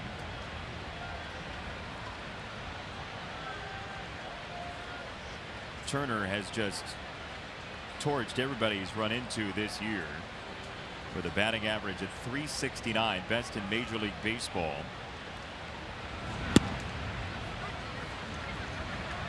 He also, on Game of Thrones night, looks very much like he would fit in the cast with his large red beard. That's become a trademark. I know you're a big Game of Thrones fan. I am.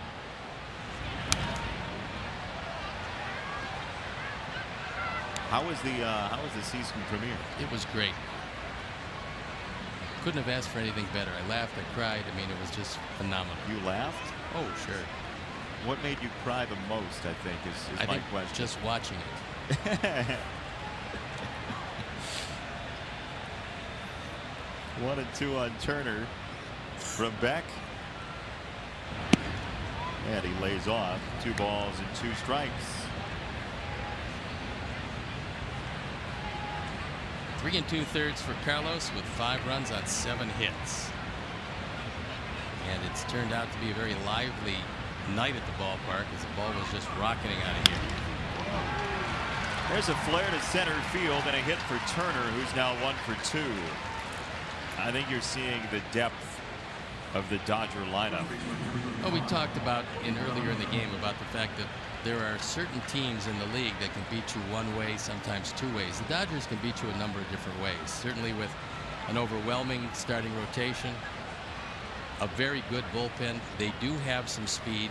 We've seen the power. I mean, that's not a debatable issue. They've now hit 137 home runs. Our Sox have hit 104 now. So this is a powerful team with speed that can play pretty solid defense and give you good pitching, and that's why they are exactly where they are, leading the division by plenty. And the home run total you mentioned, this Dodger team was tied for 8th in baseball coming in. The Astros at 155 had the most, and the Brewers are second. The Nationals are third. But this Dodger team, by the end of the road, might be up there with the top 2 or 3 teams in home runs. And they don't exactly play in an easy park to hit home runs. Bellinger has been a big part of that with his 26 home runs. Most homers through the first 74 career games in Major League Baseball since 1913. They're both in this park.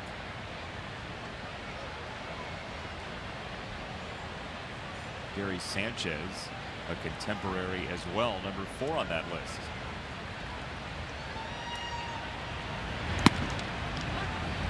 Called a strike, 2-1 on Bellinger, who's 0 for 2 tonight after a 2 for 2 and 4 trips to first base last night.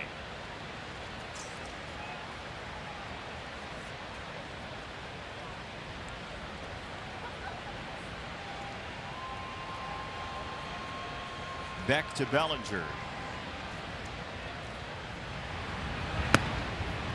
The rare pitcher versus batter combination that could be the page in a dictionary or encyclopedia. Back to Bellinger. Could very well be.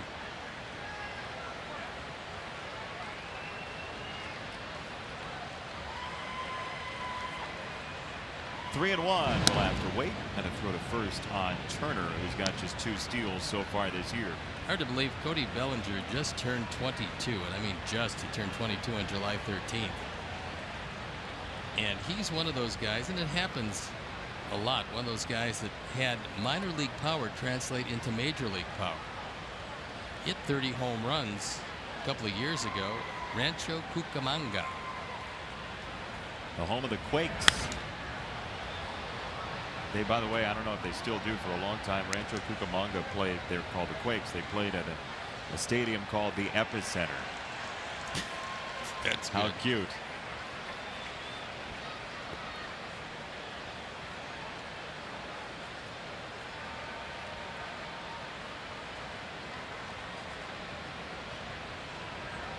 That year for Bellinger, played in 128 games and still drove in 103 runs. So it wasn't like when he burst on the scene here, this was a surprise to a lot of the Dodger front office, because he had done it in the minor leagues consistently. 3-2, and that is strike 3. Chris Beck with the punch out on Game of Thrones night here at the ballpark. The Steve Stone Wardrobe Collection on display as always.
site of the 2020 Ryder Cup. Discover 4 of Golf Digest's top 100 golf courses, all located in Kohler, Wisconsin. Learn more at whistlingstraits.com/socks. Javi Garcia, Matt Davidson, Yohan Moncada coming up here in the 4th inning. Jason Benetti, Steve Stone, our entire crew. Thanks for joining us on this lovely evening in Chicagoland. This looks a lot like Rocky Mountain oysters. Is that what that is, brought to you today? I don't think they make those in this ballpark. These are jalapeno cheddar hush puppies, I'm told, which you can get here at Guaranteed Rate Field. These things look real good. I want you to eat only 5 of them. You want one? No. Why not? Do you eat anything? Seriously, do you eat anything? Frozen turkey you won't touch. Fried pickles you won't touch. I'm thinking of becoming a vegan. What? Which would then make you favor what type of food as your ideal dinner? Well, I would be an entirely meat vegan. Is that, do they go hand in hand? I actually think you may have the wrong word. Just possibly. Javi fouls it away. It's a ball and 2 strikes. So lead off the 4th inning. Javi hit the ball pretty well the first time up, but unfortunately Seager was standing right there, and there is Paul Konerko. There you go. Paulie was just up in the booth. It's changed a little bit. Apparently it's National Hot Dog Day. Now there is something that I do eat. Unlike you, however, I don't immerse it in ketchup. Yes, there you go. That's what we're talking about. The old Chicago dog. Again, can I possibly set the record straight? No, of course not. Okay. It's a nice little system you got there. Yeah. Where nobody gets to set the record straight. 2-2. And a swing and a miss. Nasty pitch from Maeda for out number 1. Here's the Sox math answer. Jersey number 10, 12 home runs. That's 120 minus 22 his age, plus 6th in the batting order, 104. White Sox 061705 is your winner. Congratulations to you. You win a prize off the prize shelf. And that's strikeout number 1 for Kenta Maeda for the Dodgers tonight.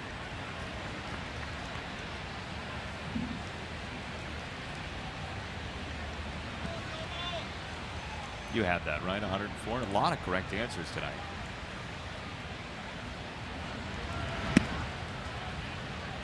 It's not a particularly easy one, but wasn't monumentally difficult. No, it's the calculation. But a nice job by Keon coming up with that. On the fly, as it were. The ad lib. Some of that, too. Uh-huh.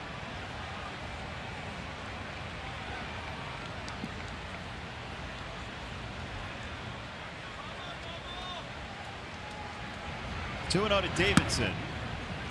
And that is up high. So 3 balls and no strikes with Yohan Moncada on deck.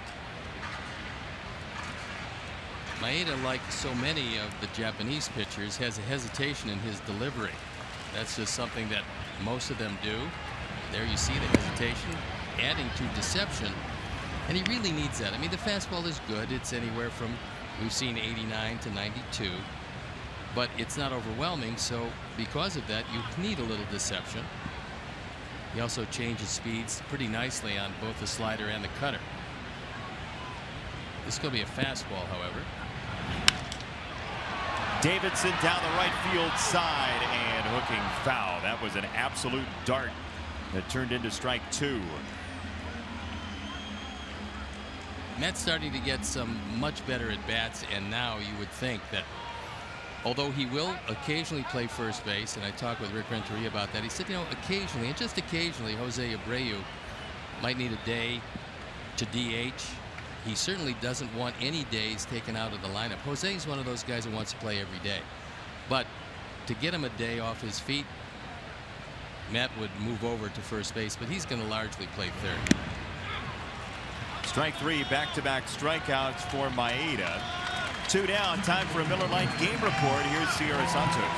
Yeah, Jason, you heard Dan Hayes mention earlier in the game that Jose Abreu picked up Yoan Moncada from the airport, and he's gladly going to take him under his wing. Abreu also said in his pregame interviews in the clubhouse that they're Guajiros who were born on the farm. Well, Guajiro really translates to peasant, but he means this more in a nicer sense, kind of like they're country boys. Moncada also tells me that he prefers a slower pace of life. He lives in St. Petersburg, Florida during the off season. I asked him how he likes Chicago. He said he hasn't gotten to see much of it, but Steve, Jason, I'd say he's got a pretty good tour guide with Jose Abreu. Yeah, certainly. I don't know what that tour costs, but certainly as countrymen and with the pipeline that the White Sox have had from Cuba, good friends, people have known each other for a while here in Moncada and Abreu. And Yoan finds himself down 0-2 again, where he worked himself out of in the second inning.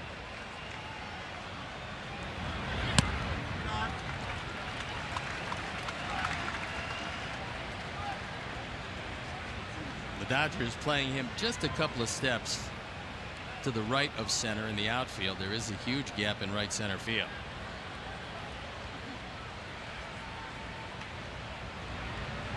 Maeda to Moncada, and that is low. 2 balls, 2 strikes.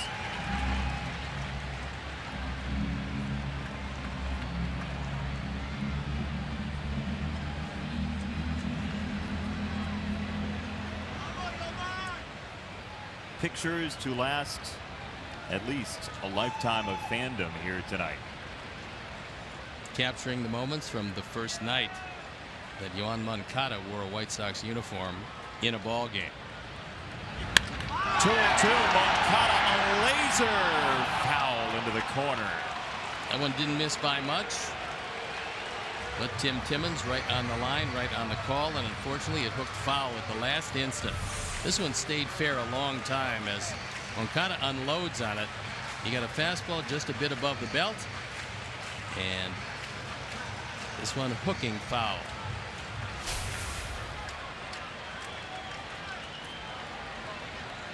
Yoan Moncada, whose son is named Robinson because of his favorite current player, Robinson Cano. Moncada to first, and Bellinger scoops it up for out number 3. It's a 1-2-3 inning for Maeda and a 5-1 Dodger lead at the end of 4.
White Sox Insider all season long on CSNChicago.com, presented by The Great Escape. Pools, patio furniture, hot tubs, and more. Escape your everyday shop. The Great Escape. Dodgers lead this one on the strength of 4 home runs. This is not good, as Rick Renteria, along with Herm Schneider, going out to see Chris Beck, and I think he might have stepped and landed incorrectly, meaning that there's a hole made when a pitcher lands, and because Rodon started out left-hander, you're going to get a different spot dug out on the landing foot than you will for the right-handers. And also, even right-hand pitchers, they land in a different spot depending on how long the stride is. Chris Beck, pretty big guy, and was a little uncomfortable with that landing spot. You can see the grimace on his face. He's smoothing it out now. That's one of the things you have to be careful of, as relievers come in a game many times after sometimes 6, 7, 8 pitchers have pitched before them, so you have to be careful with that landing foot.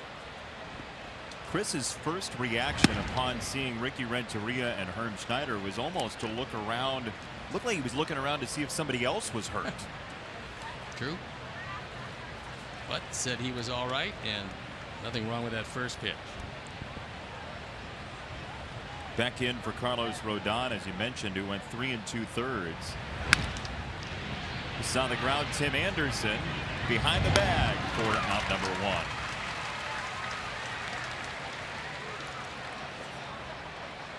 We're going to take a look at one of the all-time greats. You might not know his name, but Jaime Jarrín, Ford Frick Award winner, meaning for broadcasters, that is the Hall of Fame.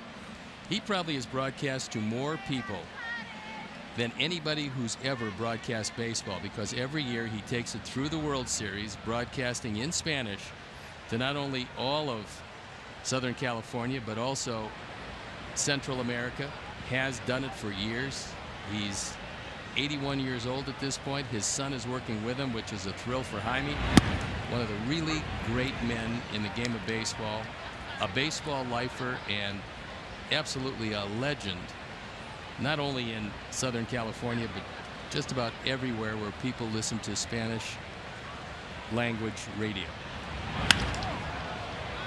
Line drive center field, and Hansen for out number 2. I had a chance to go to a Nationals-Dodgers game. I was working at for ESPN last June while the Sox were on the road, and part of the broadcast was to delve pretty deeply into Fernando Mania. It was a global game. We spent a lot of the night talking about Mexico. Fernando came into the booth, but Jaime Jarrín spent about an inning in the booth, and just the stories that he has, but his ability to tell a story. I mean, he's a captivating storyteller and a wonderful man, very welcoming, and great to see him here in our ballpark, and somebody who really speaks to as large of an audience as anybody in terms of doing baseball. So 1-2-3 inning for Chris Beck. A soft landing, if you will. 5-1 your score.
Hope is that there's a tie for first among the prospects who have the best White Sox career, because if that's the case, and there are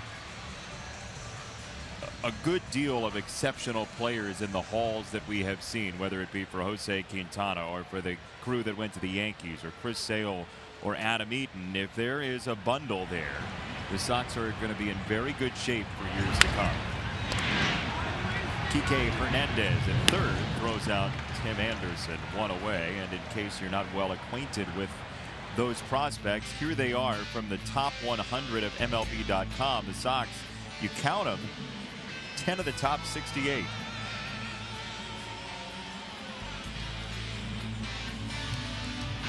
And 8 of those 10 came directly from trades. Carson Fulmer, Zach Collins were draft picks, and they will probably move up on that list as they get a little more experience, especially Zach Collins. Sox are waiting for that young man to harness a tremendous amount of ability. And they believe that he will be a major league catcher for quite some time. They'll certainly have the opportunity. I mean, Sox have Omar Narvaez behind the plate at age 25, Kevin Smith 29 years old, and you look at Omar, until last year he was thought of essentially as a backup possible catcher, but the way he came to the majors last year and showed his strike zone discipline, his ability behind the plate to call a game, he wasn't necessarily on the radar. But there's certainly an entry point for Zach Collins here. Yeah, this has been an organization that never has shied away from bringing young players up and putting them in the lineup. And one of the things that I truly like about the list you saw is the fact that Moncada's a switch hitter, Rutherford a left-hand hitting outfielder, Zach Collins a left-hand hitting catcher, and there's no doubt that the White Sox lineup of recent vintage needs a little more balance. They need some left-handed run producers to go with the right-handers who swing the bat pretty well. If you have that kind of balance in your lineup, you're not going to fall victim to especially the right-handers with good curves and sliders, because those are the guys right now that are tormenting this Sox lineup.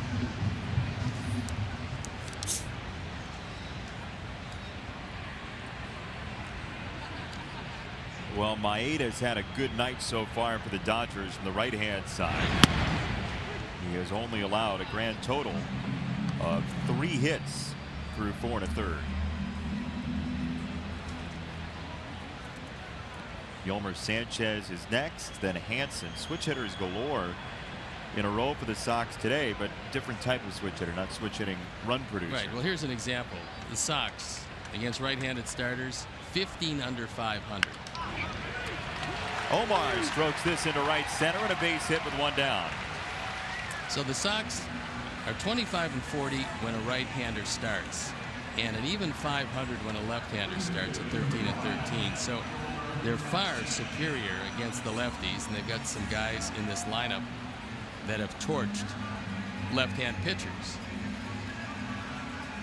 Where this lineup has consistently fallen victim is to right-handers with a good enough curve or slider or both to neutralize the right-handed power hitters, and the left-handers are mostly on base percentage guys.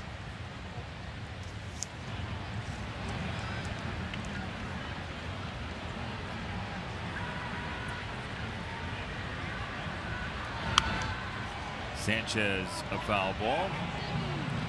Not having a great night, by the way, here in the booth. I opened this water, right, and it just went all over the place. I heard that. Yeah. Well, that was from those jalapeno hush puppies that you seem to be enjoying. Well, we never get a chance during the game to go down and have the food that the fans have. So the folks from the Sox have been bringing the food up so we can test it out and try it, or you can decline it, however it goes. And those were very good, but I was trying to have a drink of water, and it's all over the place. For those of you out there who have bibs, send them in to Jason Benetti, care of the Chicago White Sox booth. A bib would have worked well, and there you go. Do you like elotes? Oh, that's my middle name.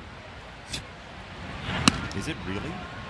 I mean, people have always said that your jokes are corny, but you think that's part of it, huh? I think it might be. Yeah. Well, elotes, huh? Yeah. It's a corn dish. Yes. I've eaten 1 or 2 kernels, but never the whole thing. Do with that what you will. 1-2 on Yolmer.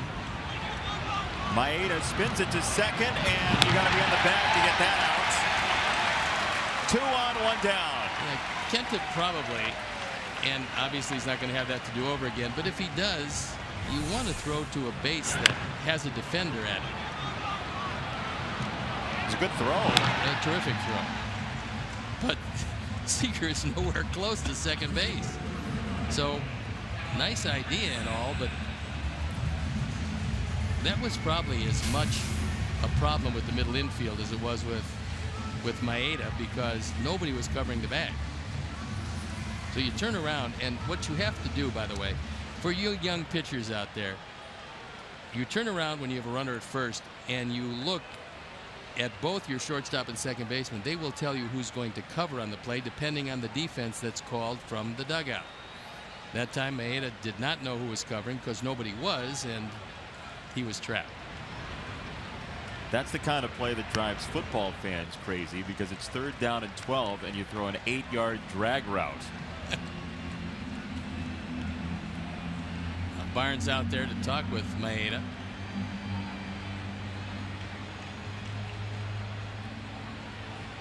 In a 5-1 game, just in terms of doing the calculus on risk reward, you'd probably advise throw to first, get the out, help yourself toward the end of the inning. And most pitchers just realize on that play, the second to first, you might be able to turn the double play. You would have gone to second there? Most probably, but I probably would have known who was there. Or that nobody was there. Or that nobody was there.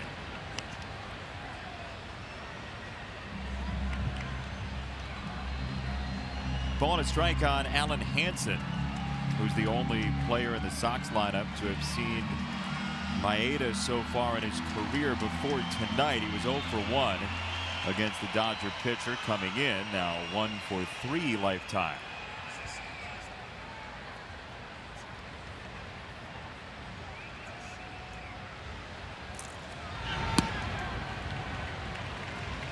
Two balls and a strike on Hansen, with Melky Cabrera next.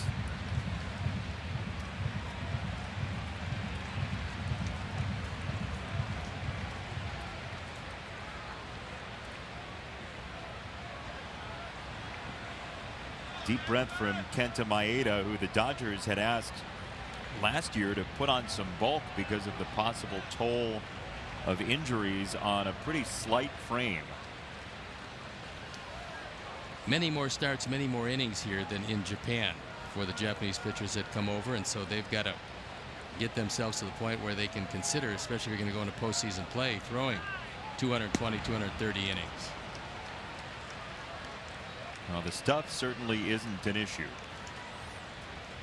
No, he's normally got pretty good stuff. It's just a question, like everybody else, of command, and sometimes it's just not there.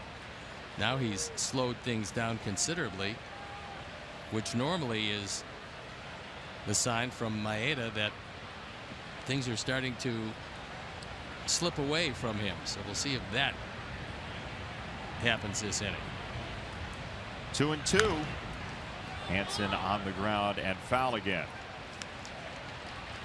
If you just joined us, Yohan Moncada in his debut has worked 2 long plate appearances, a 9-pitch walk in inning number 2, and then a 6-pitch ground out in the 4th. He is 0 for 1.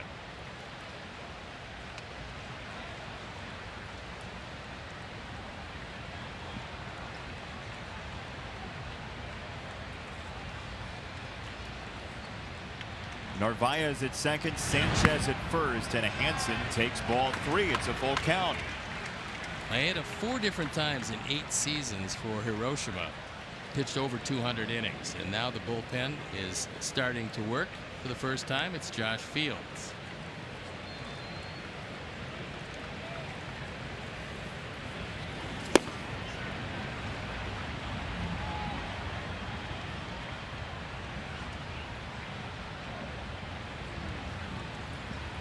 3 balls, 2 strikes. Maeda trying to solve Alan Hansen here in the 5th. Another foul ball. Trying to cut that ball in on his hands, and Allen was able to stay alive, bouncing it into the Dodger dugout.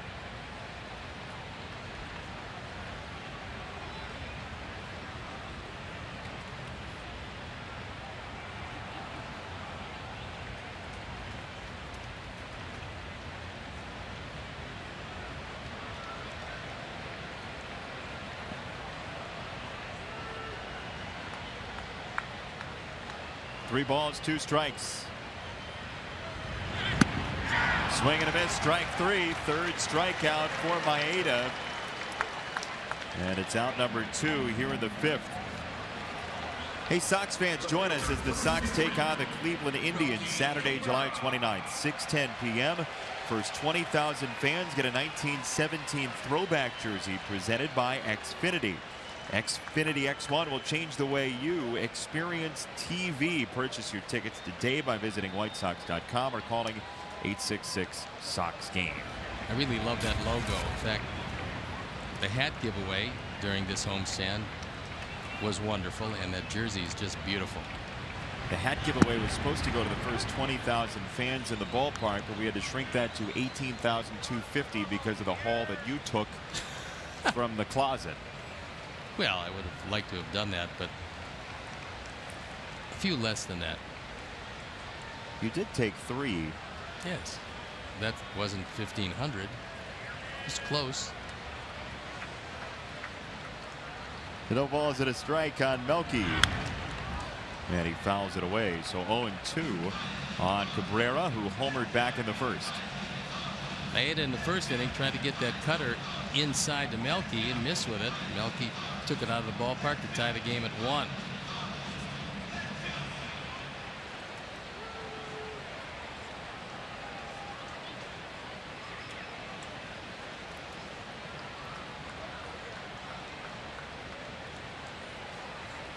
I think you're seeing this is the 1st inning that Maeda really has slowed it down, which is normally the key that he's losing it. Down and out, 1 ball and 2 strikes.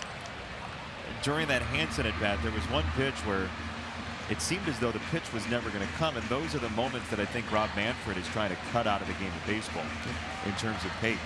And I know it came after a foul ball, the one I'm specifically thinking of, but there's a lot of not necessarily thinking. I mean, I know baseball is a thinking person's game, but sometimes it's being used to stall rather than to think. In the air, left-hand side, foul territory and out of play. Well, Maeda at that time, he had 35 seconds between pitches, which is way too long. And this just started this inning. So he was moving along pretty well, and then this inning all of a sudden decided he was going to go into his 4-corner offense. But eventually you have to throw the ball. Kenta Maeda, a young Dean Smith. Now he's working pretty smoothly the first 4 innings. Yeah, he was. 1-2 up high. So Narvaez at second, Sanchez at first. Sox trying to come back after losing 1-0 yesterday to Clayton Kershaw. Miguel Gonzalez through 6 innings, left it to 4 bullpen arms. 2-2 on the ground, second base, Logan Forsythe to first, and the mishap on the infield does not damage Maeda. After 5-1.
and Canely all headed to the Yankees. But what about the return?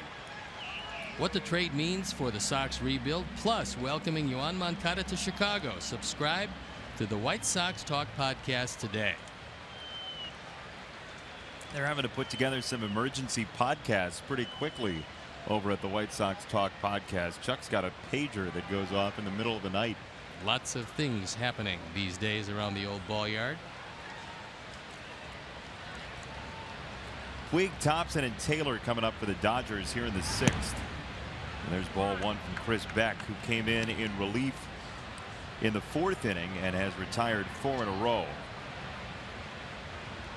Beck allowed a single to Justin Turner, then struck out Cody Bellinger and went 1-2-3 in the 5th. Ball smashed over Davidson into left field. Puig with an absolute cannon shot to left. Matt didn't know where the ball went. He thought for a moment it had stuck in the glove. This is a bullet.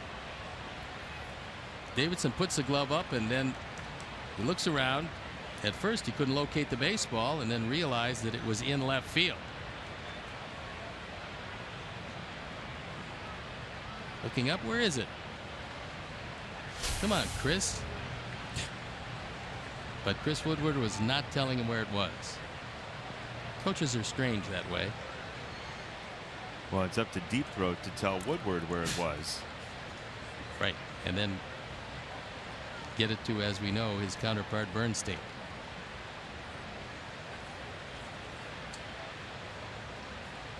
Trace Thompson with Puig at second and nobody out in this Dodgers 6th inning. Dodgers, as we mentioned, have won 10 in a row twice this year. They're trying to make it 11 straight in this run with a possible win today. 2 10-game win streaks has only been accomplished one other time in franchise history, and that was the '55 Brooklyn team. After tonight, they'll head back to Los Angeles, where they will play Atlanta and Minnesota.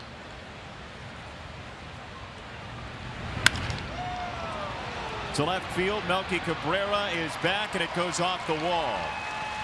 Puig's on his way home. Trace Thompson headlong into second base with a double, and the Dodgers make it a 6-1 game.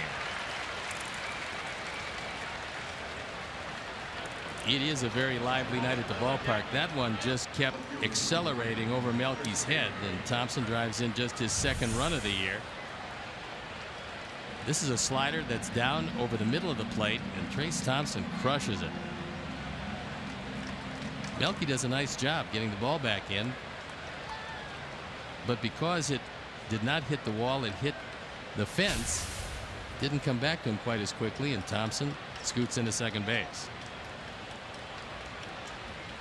Double number 2 for Trace Thompson, hit number 5 for the year. And here's Taylor, who's been a very difficult out in this short 2-game series. Sox will be on the road in Los Angeles on August 15th and 16th for a quick 2-game jaunt to LA before 4 in Texas. That is quite the triangulation, isn't it? Chicago to LA to Texas. Yeah, it's not going to be a real easy road trip. The Dodgers, doesn't matter where you get them, home or road, are always tough, and Texas in their home park usually is very tough. Down the right field side toward the corner, and this is trouble on one hop off the top of the wall. 3 doubles in a row for the Dodgers. Taylor has 7 hits in the series, and Los Angeles expands the lead further. Chris Taylor is a triple shy of the cycle as Rick Renteria comes out. He's looking to the pen. Normally that is the key, that it's time to change pitchers, as that fastball rifle to right field. Taylor doing what he should be doing, is trying to hit the ball to the right side. This one turns into gold, and that's going to be the last pitch that Chris Beck is going to throw. So as David Holmberg jogs in, we'll step out, be back after these messages.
at Guaranteed Rate Field as the Sox take on the Cleveland Indians Friday, July 28th, 7:10 p.m. Purchase the specially priced ticket package to receive a game ticket and White Sox ugly Christmas hat. Hats are limited to the first 1,000 purchases, so get yours today. To purchase this specially priced ticket package, visit whitesox.com/Xmas. Hyundai call to the pen is David Holmberg, celebrating his 26th birthday today. On for the 24th time. ERA of 2.89, that's good. He had a stint in the starting rotation, sandwiched in between 2 extended periods out of the bullpen.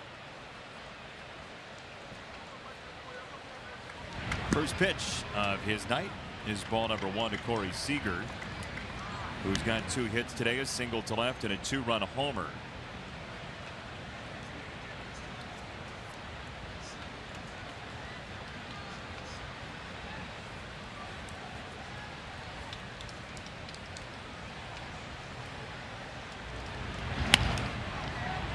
Seager, a parachute to center field, and this is down. Taylor read it very well. He's on his way home. He scores. Seager to second base. Well done by the Dodgers on the base path. It is 8-1. It's not going to matter very much tonight, but that's not a good play by Allen. First of all, this throw can't be cut off, meaning you can't get the trailer getting into scoring position. It's just something that he's going to have to bear in mind when he has that play again. If you can't make the out at the plate, make sure that the trailer does not wind up in scoring position. And with a throw that can't be cut off, that's exactly what happens. Is the good base runners are going to read the arc of the throw. When they see it can't be cut off, they're off to the races.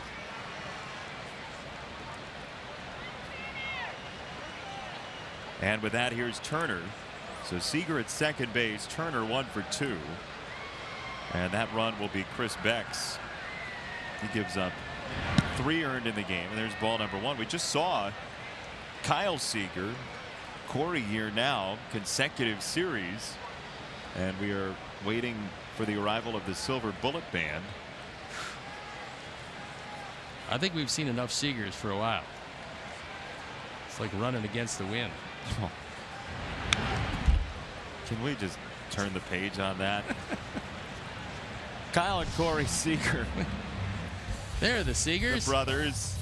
You see the 2016 stats pretty similar in terms of home runs. The runs driven in for Kyle significantly larger. First set of brothers to hit 25 homers in the same season. That's pretty amazing. Well, these are 2 very talented young players. I know Seattle's very happy with Kyle, and the Dodgers ecstatic with Corey.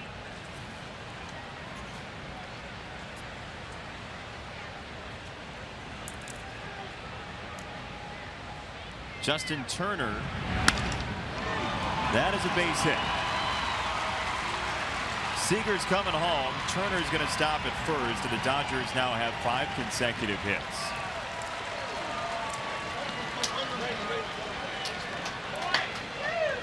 '40th run driven in for Justin Turner.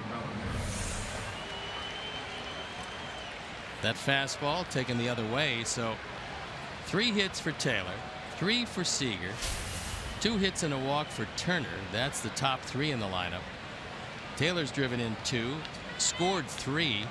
Seager has driven in 3, scored once. Turner now drives in his first run of the night.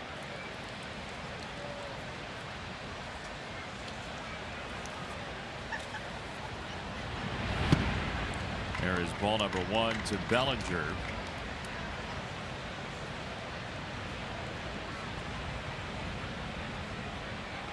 We have seen very close up why the Dodgers are on a 10-game win streak, and as you said, they can beat you so many different ways. It's a multi-pronged attack. We saw Kershaw yesterday, and now the offense has gone neon here tonight. And we've seen him hit 4 home runs. So they certainly have the power. They have speed. 45 steals, just caught 17 times coming in.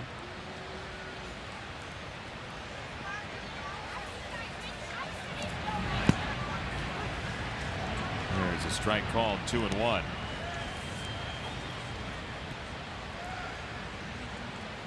Sox do have the two top teams in Major League Baseball for 2 series apiece in the second half. Dodgers for 4 total, and then the Astros for the typical 7 games. Well, you wonder if the Astros are going to be, I mean, they're still going to be good. You wonder if they're going to be quite as good with Correa out for upwards of 2 months. They're not worried about their division at all, as the Astros dominating things, coming in at 16.5 game lead over Seattle. But they want to get Correa back, and they will for the playoffs. They would like to get him a lot of play before the playoffs to get him ready. They want him to swing it like he was swinging it when he went on the disabled list. Doesn't look like the division would be in jeopardy as Juan Minaya gets loose for the Sox. Division won't be a problem, you wouldn't think. It's very unlikely they're going to drop 16.5 games in the second half. That's not going to happen with that team. That's too good a team. And the fact is, you usually see teams vulnerable on the road. They're 33-11 away from Minute Maid Park, and so that's ball 4, bringing Don Cooper out from the dugout. Well, Steve, this is a perfect opportunity to play America's fastest growing sensation, wouldn't you say?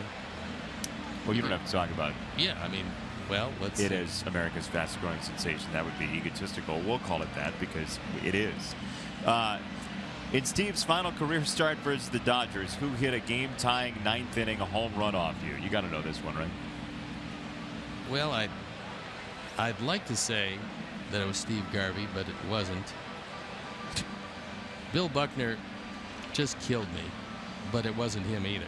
Yeah. I would have to say it was the Penguin, Ron Cey. Now, might not be him, but I do remember him hitting 1 home run off me. You seem to block out the negative things and take the positives quite a bit. It's that imagery you talked about quite often in your playing career. Well, at that point, I wasn't doing a great deal of imagery. Visualization? No, not so much then. It was later in your career. Yes. And I would never have visualized a 9th inning tying home run. Oh, why would you? Yeah. It's a swing and a miss, 1-1 to Forsythe. Dodgers have had 6 straight reach in the inning and a 9-1 lead here in the 6th.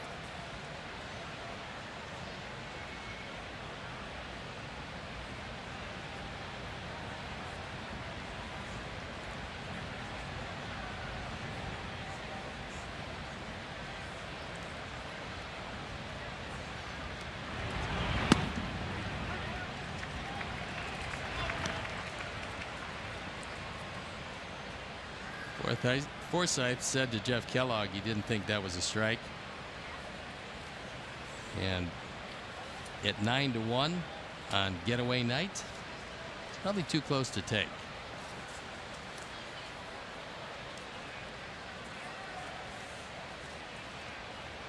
One ball, 2 strikes. Turner at second, Bellinger at first, and that one is inside. Sox will have Abreu, Garcia, Davidson, and then if anyone reaches, Moncada will bat again in the home 6th for his 3rd trip to the plate.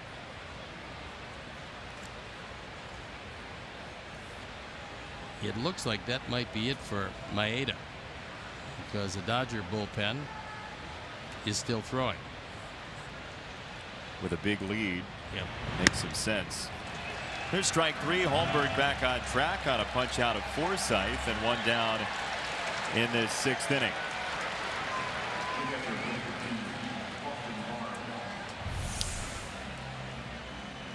That's a changeup. He has Forsythe well out ahead of it. And for the 2nd time tonight, he's down on strikes. He still didn't like that strike call from earlier in the sequence. Yep.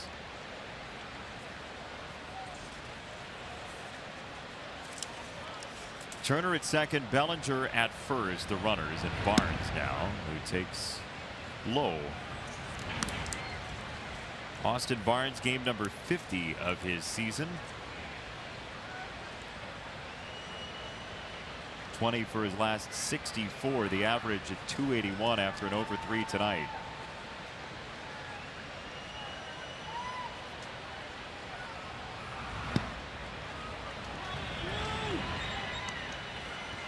Another change, another strike.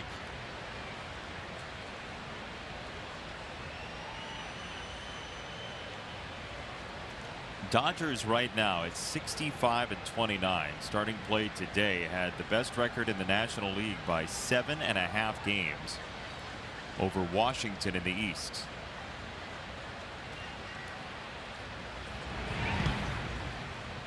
Sean Doolittle, by the way, had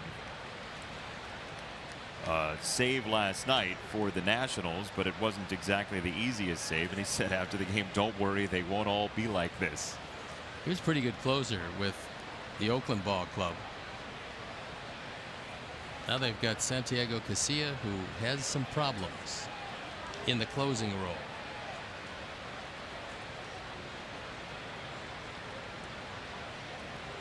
Two balls and a strike. And now 3-1 to Barnes. Kike Hernandez is next, and he has a couple of home runs in the game. There is Hernandez. Enrique for long, Kike for short.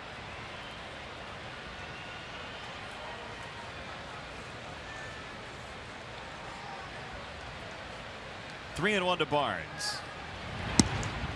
Way outside, and the bases are loaded. Here's your answer to Sticks and Stone for tonight before the pitching change. Let's see. Was it Ronzé? It was. There you go. Congratulations. I still remember it swirling out of the ballpark. So speaking of swirling out of the ballpark, David Holmberg will be taken down. Juan Minaya will come in. We'll step out. Be back after these messages.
He comes into this one at 1-0. His ERA at 5.51. On for the 13th time. So some problems here in the 6th inning, as Hernandez will be the 9th of the Dodgers to hit here in the 6th. And the night of Kike Hernandez. Kike Hernandez has had quite the night.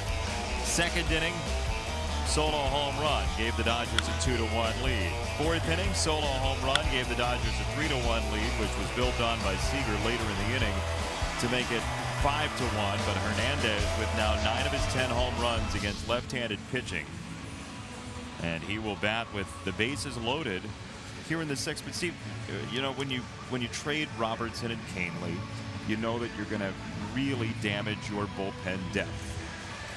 It just so happens the best team in baseball is in town when you did that and when you put yourself in that position. So there will be games like this down the stretch of this season when a taxed bullpen has to try and sop up some innings in tough spots. And the fact is, in a rebuild, you're going to have a whole lot of games that look similar to this, and that's what the Sox are going through. When you go through a rebuild, there's a lot of pain associated with it. It's just the way things work. You can't trade away the key players of your ball club and expect them to win. But I talked with Rick about that. And what Rick said was, look, we understand the situation because it's the way baseball is. What we're trying to do is build a foundation of how we want these guys to play so that when we do get good, they're already going to know what's expected of them.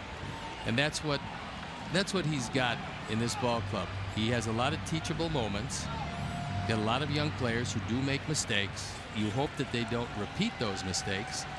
And Rick and his staff are very good about going to each and every player and explaining to them what they happen to do wrong and what they should have done in that place. And there's going to be a few more of these before it's over this year. That said, we've seen both ends of the rebuild tonight. We see the Sox trailing to the Dodgers, but we also see the excitement and the electricity in this ballpark for a walk and a ground out for Yoan Moncada. Yeah, I mean, one of the guys, the principal of the initial Chris Sale deal, has come up, and there'll be a few more this year and certainly more next year. 0-2 on Hernandez, and that breaking ball is swatted foul, and look out to Justin Turner, who had to break dance out of the way of it.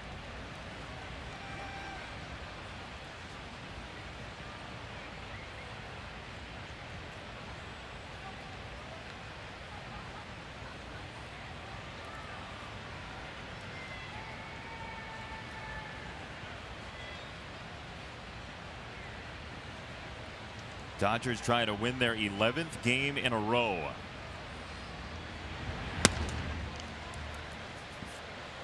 They are well on their way. This is quite the loaded team, and they're likely going to be able to help out their bullpen today with a big lead.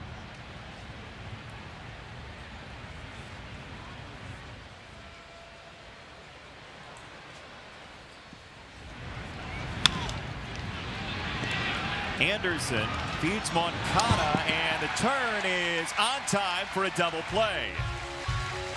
There's a glimpse into the future for the White Sox. 9-1 your score after 5.5.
Time now for American Sale Fan Cam. Bring the fun home.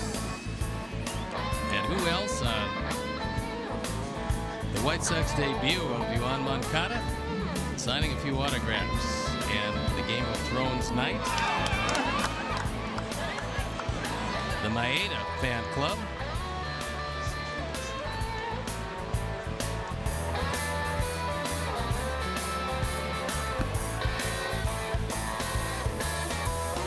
Varieties of fans here at the ballpark tonight.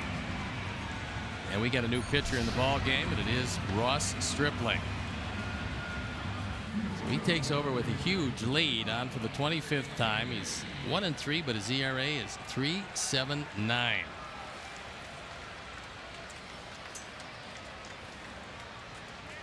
Some defensive changes for the Dodgers. Seager is out of the game.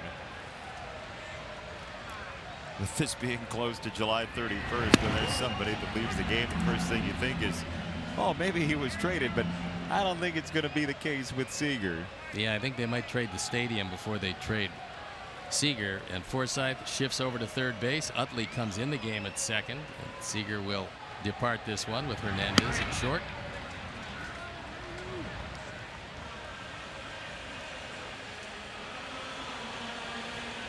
Well, there's some rain in the area, as they say. Yeah, quite a bit, actually. Anytime you see Roger Bossard anywhere around the dugout, talking to umpires between innings, you know that there's something on the horizon, and it's usually not good.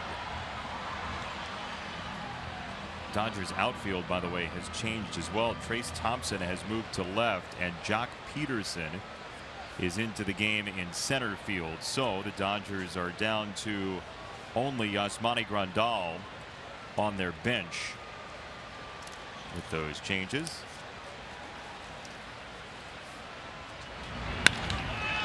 Breaking ball to Abreu, and he crushes it to left center field. Jose up the alleyway, and he has a leadoff double, greeting Stripling here in the 6th. That was an overhand curveball that looked pretty good, actually.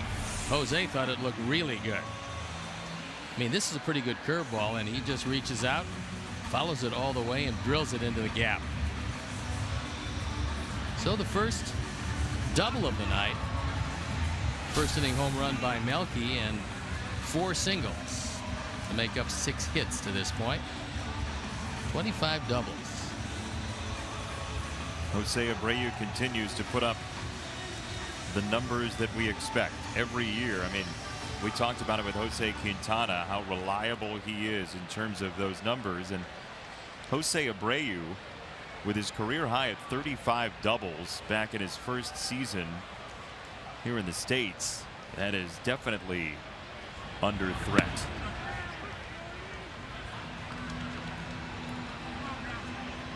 Stripling and his college teammate Michael Wacha helped lead Texas A&M to the College World Series. Wacha threw very well yesterday for the Cardinals, a complete game.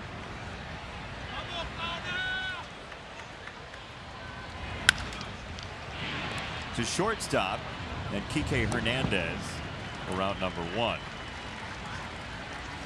DeWalt, the official tools of the Chicago White Sox. DeWalt, guaranteed tough, offering total job site solutions.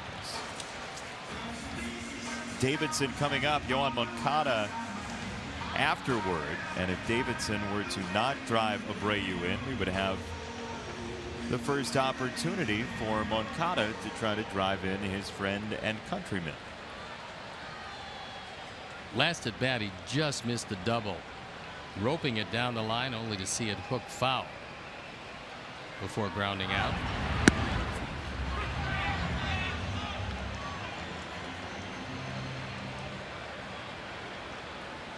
Matt Davidson, who singled in the 2nd inning, now 2 for 6 in the series.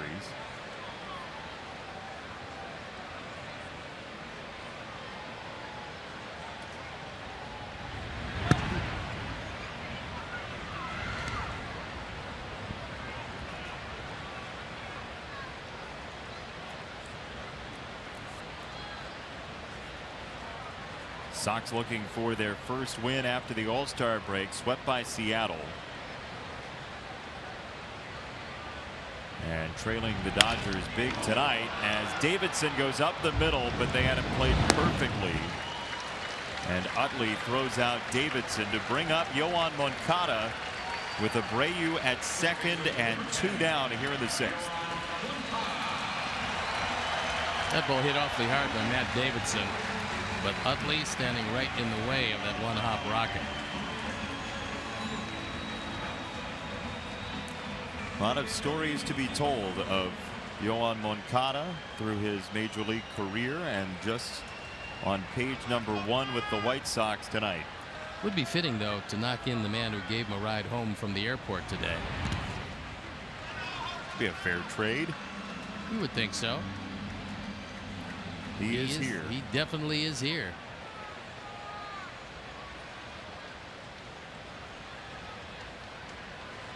And so fitting, one of those baseball oddities. Yohan Moncada makes his major league debut 53 years to the day of Louis Tiant's major league debut.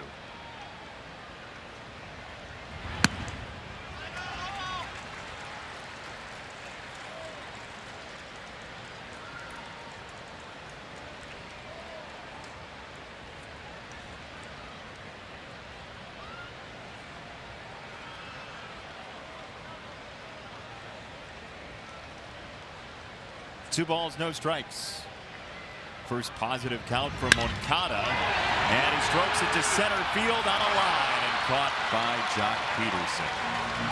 Well hit ball, but brought in. Moncada will still search for that first hit. He'll get one more crack at it tonight, we hope. 9-1 your score.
Some baseball as CSN hosts a Miller Lite viewing party. Join Sierra Santos at Stony Point in Moncada. Watch the Southsiders battle Kansas City and enjoy ice-cold Miller Lite plus special giveaways. Why don't they invite you to that? It's at Stony Point. I would love to go, but I will be otherwise engaged in Kansas City. You're getting engaged? Well, not exactly, but doing the Royal Baseball game in the lovely park, which Kansas City is. You're going to bring a scepter? I don't know. I think I should bring one of those cooling towels because last year we went there and it was unbelievably hot. Heat index of dark red. I wouldn't expect anything less this time. Puig leads off the 7th. Again, there is some rain in the area, so at a 9-1 score in the 7th inning. Question is, will we get to the end of the 9th tonight, at least without an interruption, a service interruption, if you will.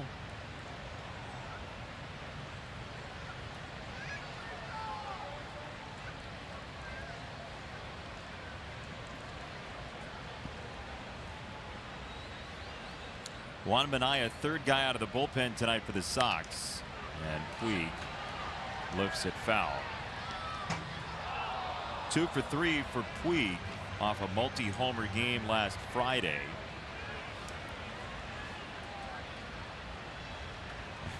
You look at Puig and Joey Gallo, 8 and 9 hitters with nearly 20 home runs. I think Joey Gallo hit another one tonight. They were up big. Oh, they were down big. Not so up big. I knew that there was There was a big score there. They're trailing Baltimore 10-2. No, that game is history. Oh, come on. Oh, it's over. Yeah. I thought you were just saying. Oh, no, final. Check swing, and he did not go. 3-1.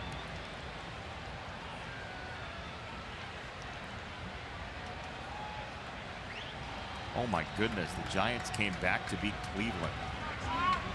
It was 4-2 in the 8th. It's a good mustache, by the way. You ever think about painting on a mustache? I did have a mustache. It looked terrible, so I don't use one any longer. How about that one? Now that is quite a mustache. Top-notch baseball mustache. Would make for a very good t-shirt. That is also a nice paint-on variety of stash.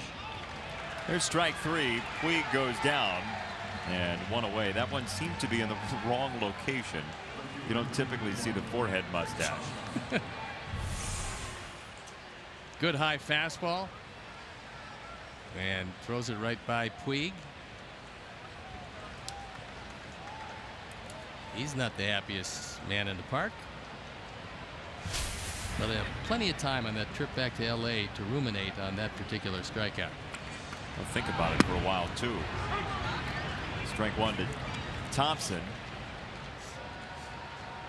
Trace Thompson with a well hit ball last inning. Part of that run of doubles. 3 straight 2-base hits for the Dodgers. If you were the Dodgers and you were making a move at the deadline, what would you do? Well, I look at this team up and down, and I think everybody would tell you that you can never have too many arms in the bullpen. They don't have a great need for anything right now.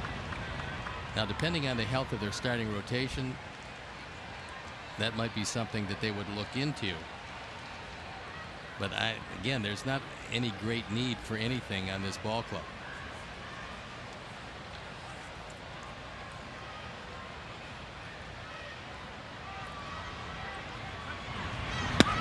Breaking ball for strike 3. Minaya has back-to-back punch-outs here in the 7th inning.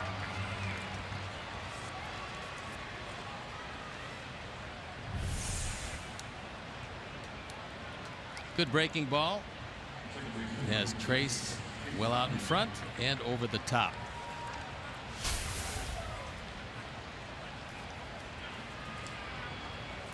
So 2 down, and Jock Peterson will bat.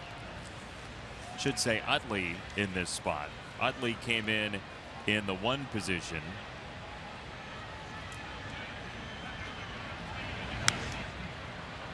And Peterson will bat 2 in Seager's spot.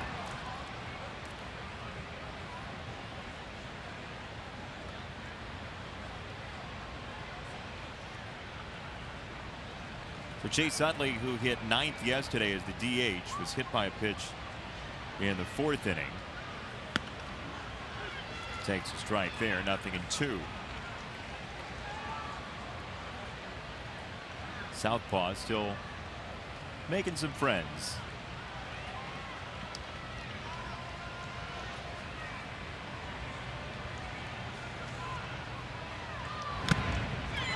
Juan Minaya strikes out the side in the 7th inning. And the Sox will go to the bat rack, trailing 9-1.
you can attend with a White Sox Flex Pass. Purchase 10 lower-level tickets for $200 or 10 upper-level tickets for $70 and have the flexibility to redeem tickets to an upcoming game right from your phone.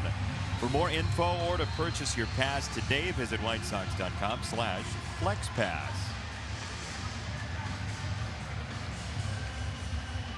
Chicago is goo goo gaga for Yoan Moncada.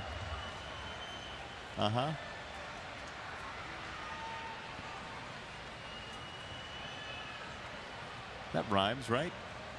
Relatively. Moncada. First pitch is down low to Tim Anderson. Sox had a run in the first inning, and their only run of the series so far.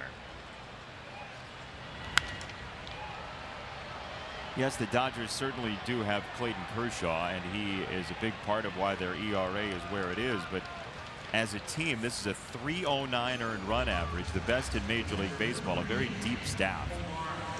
Well, there's no doubt. This is a team that, we told you from the beginning, can do a lot of things. And they can pick up the baseball. They're a pretty good fielding team. They are currently ranked 6th in the National League defensively, lead by a wide margin in pitching, and right up there in offense.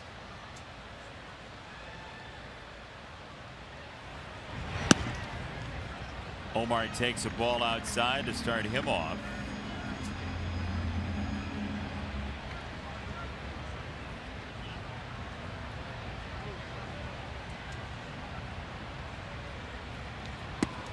When you look at the defense for the Dodgers, best guy in terms of defensive runs saved is Yasmani Grandal behind the plate, but they have a lot of guys in the positive. Puig is +5, Turner +5, Forsythe +4, Bellinger +4.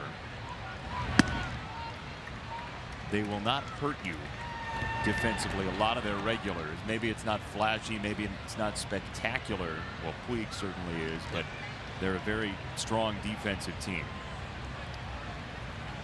And we were told, and it's certainly worked out that way, that with Turner at third base on a daily basis, if Arenado were not in the National League, Turner would have a good shot at a Gold Glove. But with Arenado there, nobody's going to win that Gold Glove anytime soon playing third base in the National League. Broken bat right back to Stripling, and fortunate for him, it was the ball, not the bat, that came to him. Time for our Quicken Loans Rocket Arms, and we take a look at one in the National League and one in the American League, brought to you by Quicken Loans. Our Rocket Arms, Alex Wood with a 156, Chris Sale with a 259. Kershaw, Scherzer. The reason Wood jumps up there is because of the minimum innings pitched on that list. And also what you saw is a huge difference in ERA between the National League, where you're facing the pitcher and the 8th hitter, who normally, and I say normally because you got Puig in the 8th spot tonight, but normally that 8th hitter and pitcher combination a little more vulnerable to pitchers, meaning the ERAs are going to be substantially lower in the National League than the American League. In fact, that same year, you mentioned Louis Tiant's emergence debut into the major leagues. That year of 1968 saw Bob Gibson with a 112 ERA in the National League and Louis Tiant with a 160 ERA for a full season in the American League, both leading the league by a fairly substantial margin. But again, gives you an idea that back then you didn't have the DH. Ball started to elude Barnes. He found it, and Sanchez is out with lightning flashing. We go to the 8th inning, 9-1 the Dodgers.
eClickLending.com. eClick is located in Chicagoland, is rated A+ by the Better Business Bureau. eClick Lending.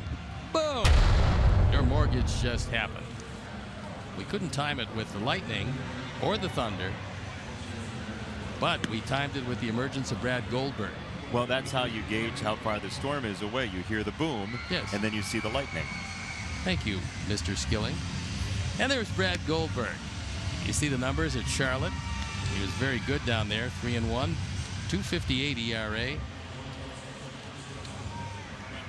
Last time here, had a very rough inning in Detroit.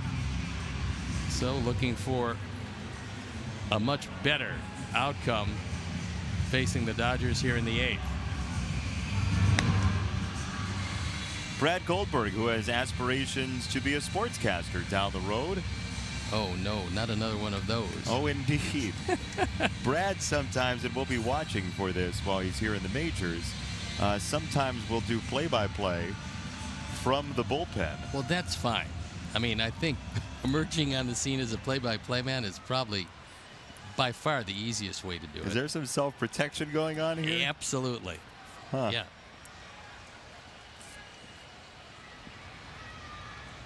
But play-by-play is the key. You think so? Oh, sure. It's a rhythm. Sometimes, you know, yeah. It's you could do it falling off a log. Is that what some play-by-play guys sit on? That'd be bad for your back. And there is Roger, which means that the storm is not all that far away.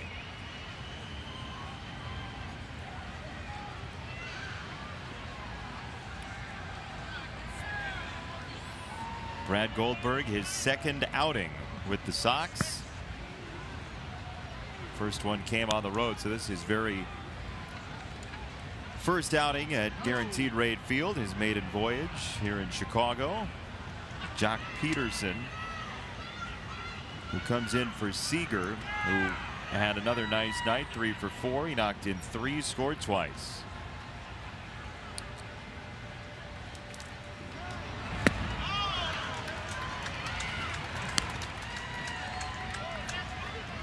But Brad Goldberg, not only will he do play-by-play, but he'll also bring in fake sponsors.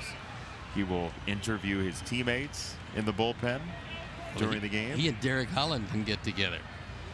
I don't know that that would be ideal for getting a word in edgewise, but it might be great fun.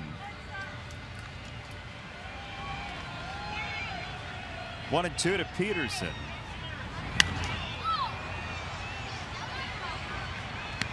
Omar wanted a fastball up, and that's where Brad Goldberg got it.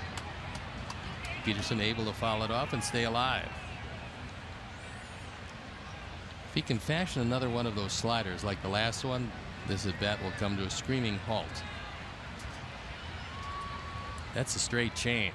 Let's see if he can fool him with it. Outside, 2 balls, 2 strikes. You know, it's interesting talking to Kevin Smith about how he decided to approach the Dodgers yesterday with Miguel Gonzalez. Smith was the catcher for Gonzalez. And he said, look, I'll give you 1 waste pitch, but everything else, we're going to be aggressive tonight.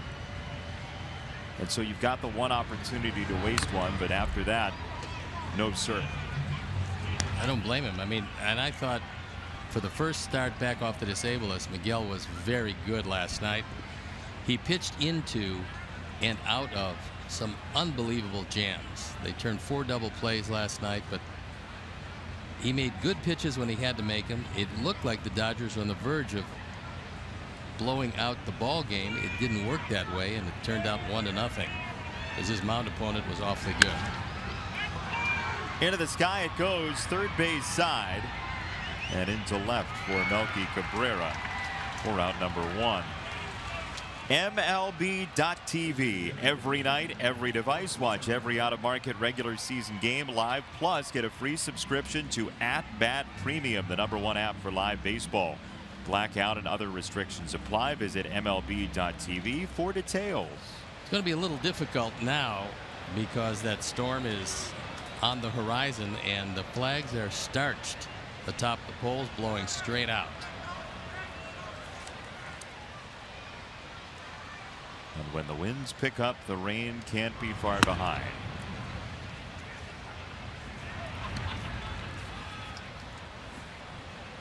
There is our lovely city and the glistening lights on the horizon.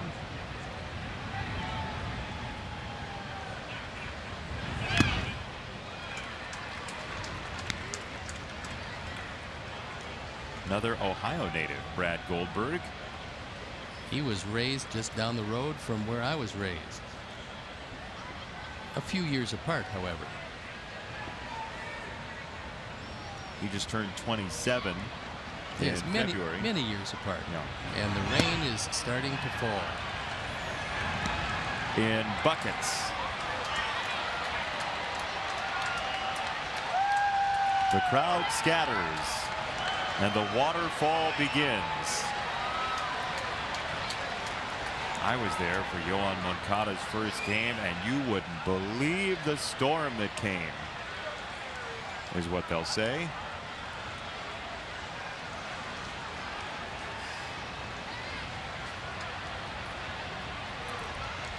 Few fans are scurrying toward the exits. Yeah, it's raining pretty good at this point. This won't be an easy fly ball to deal with. 2 down. Wow.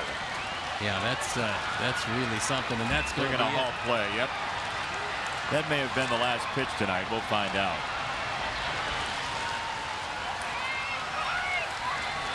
The Los Angeles Dodgers have made rain.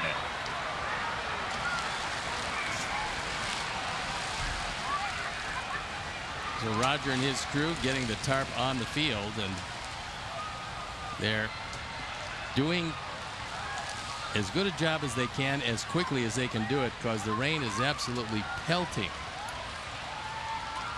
down at the ballpark. This is unlike anything we've seen. I mean, it is absolutely a fog of rain.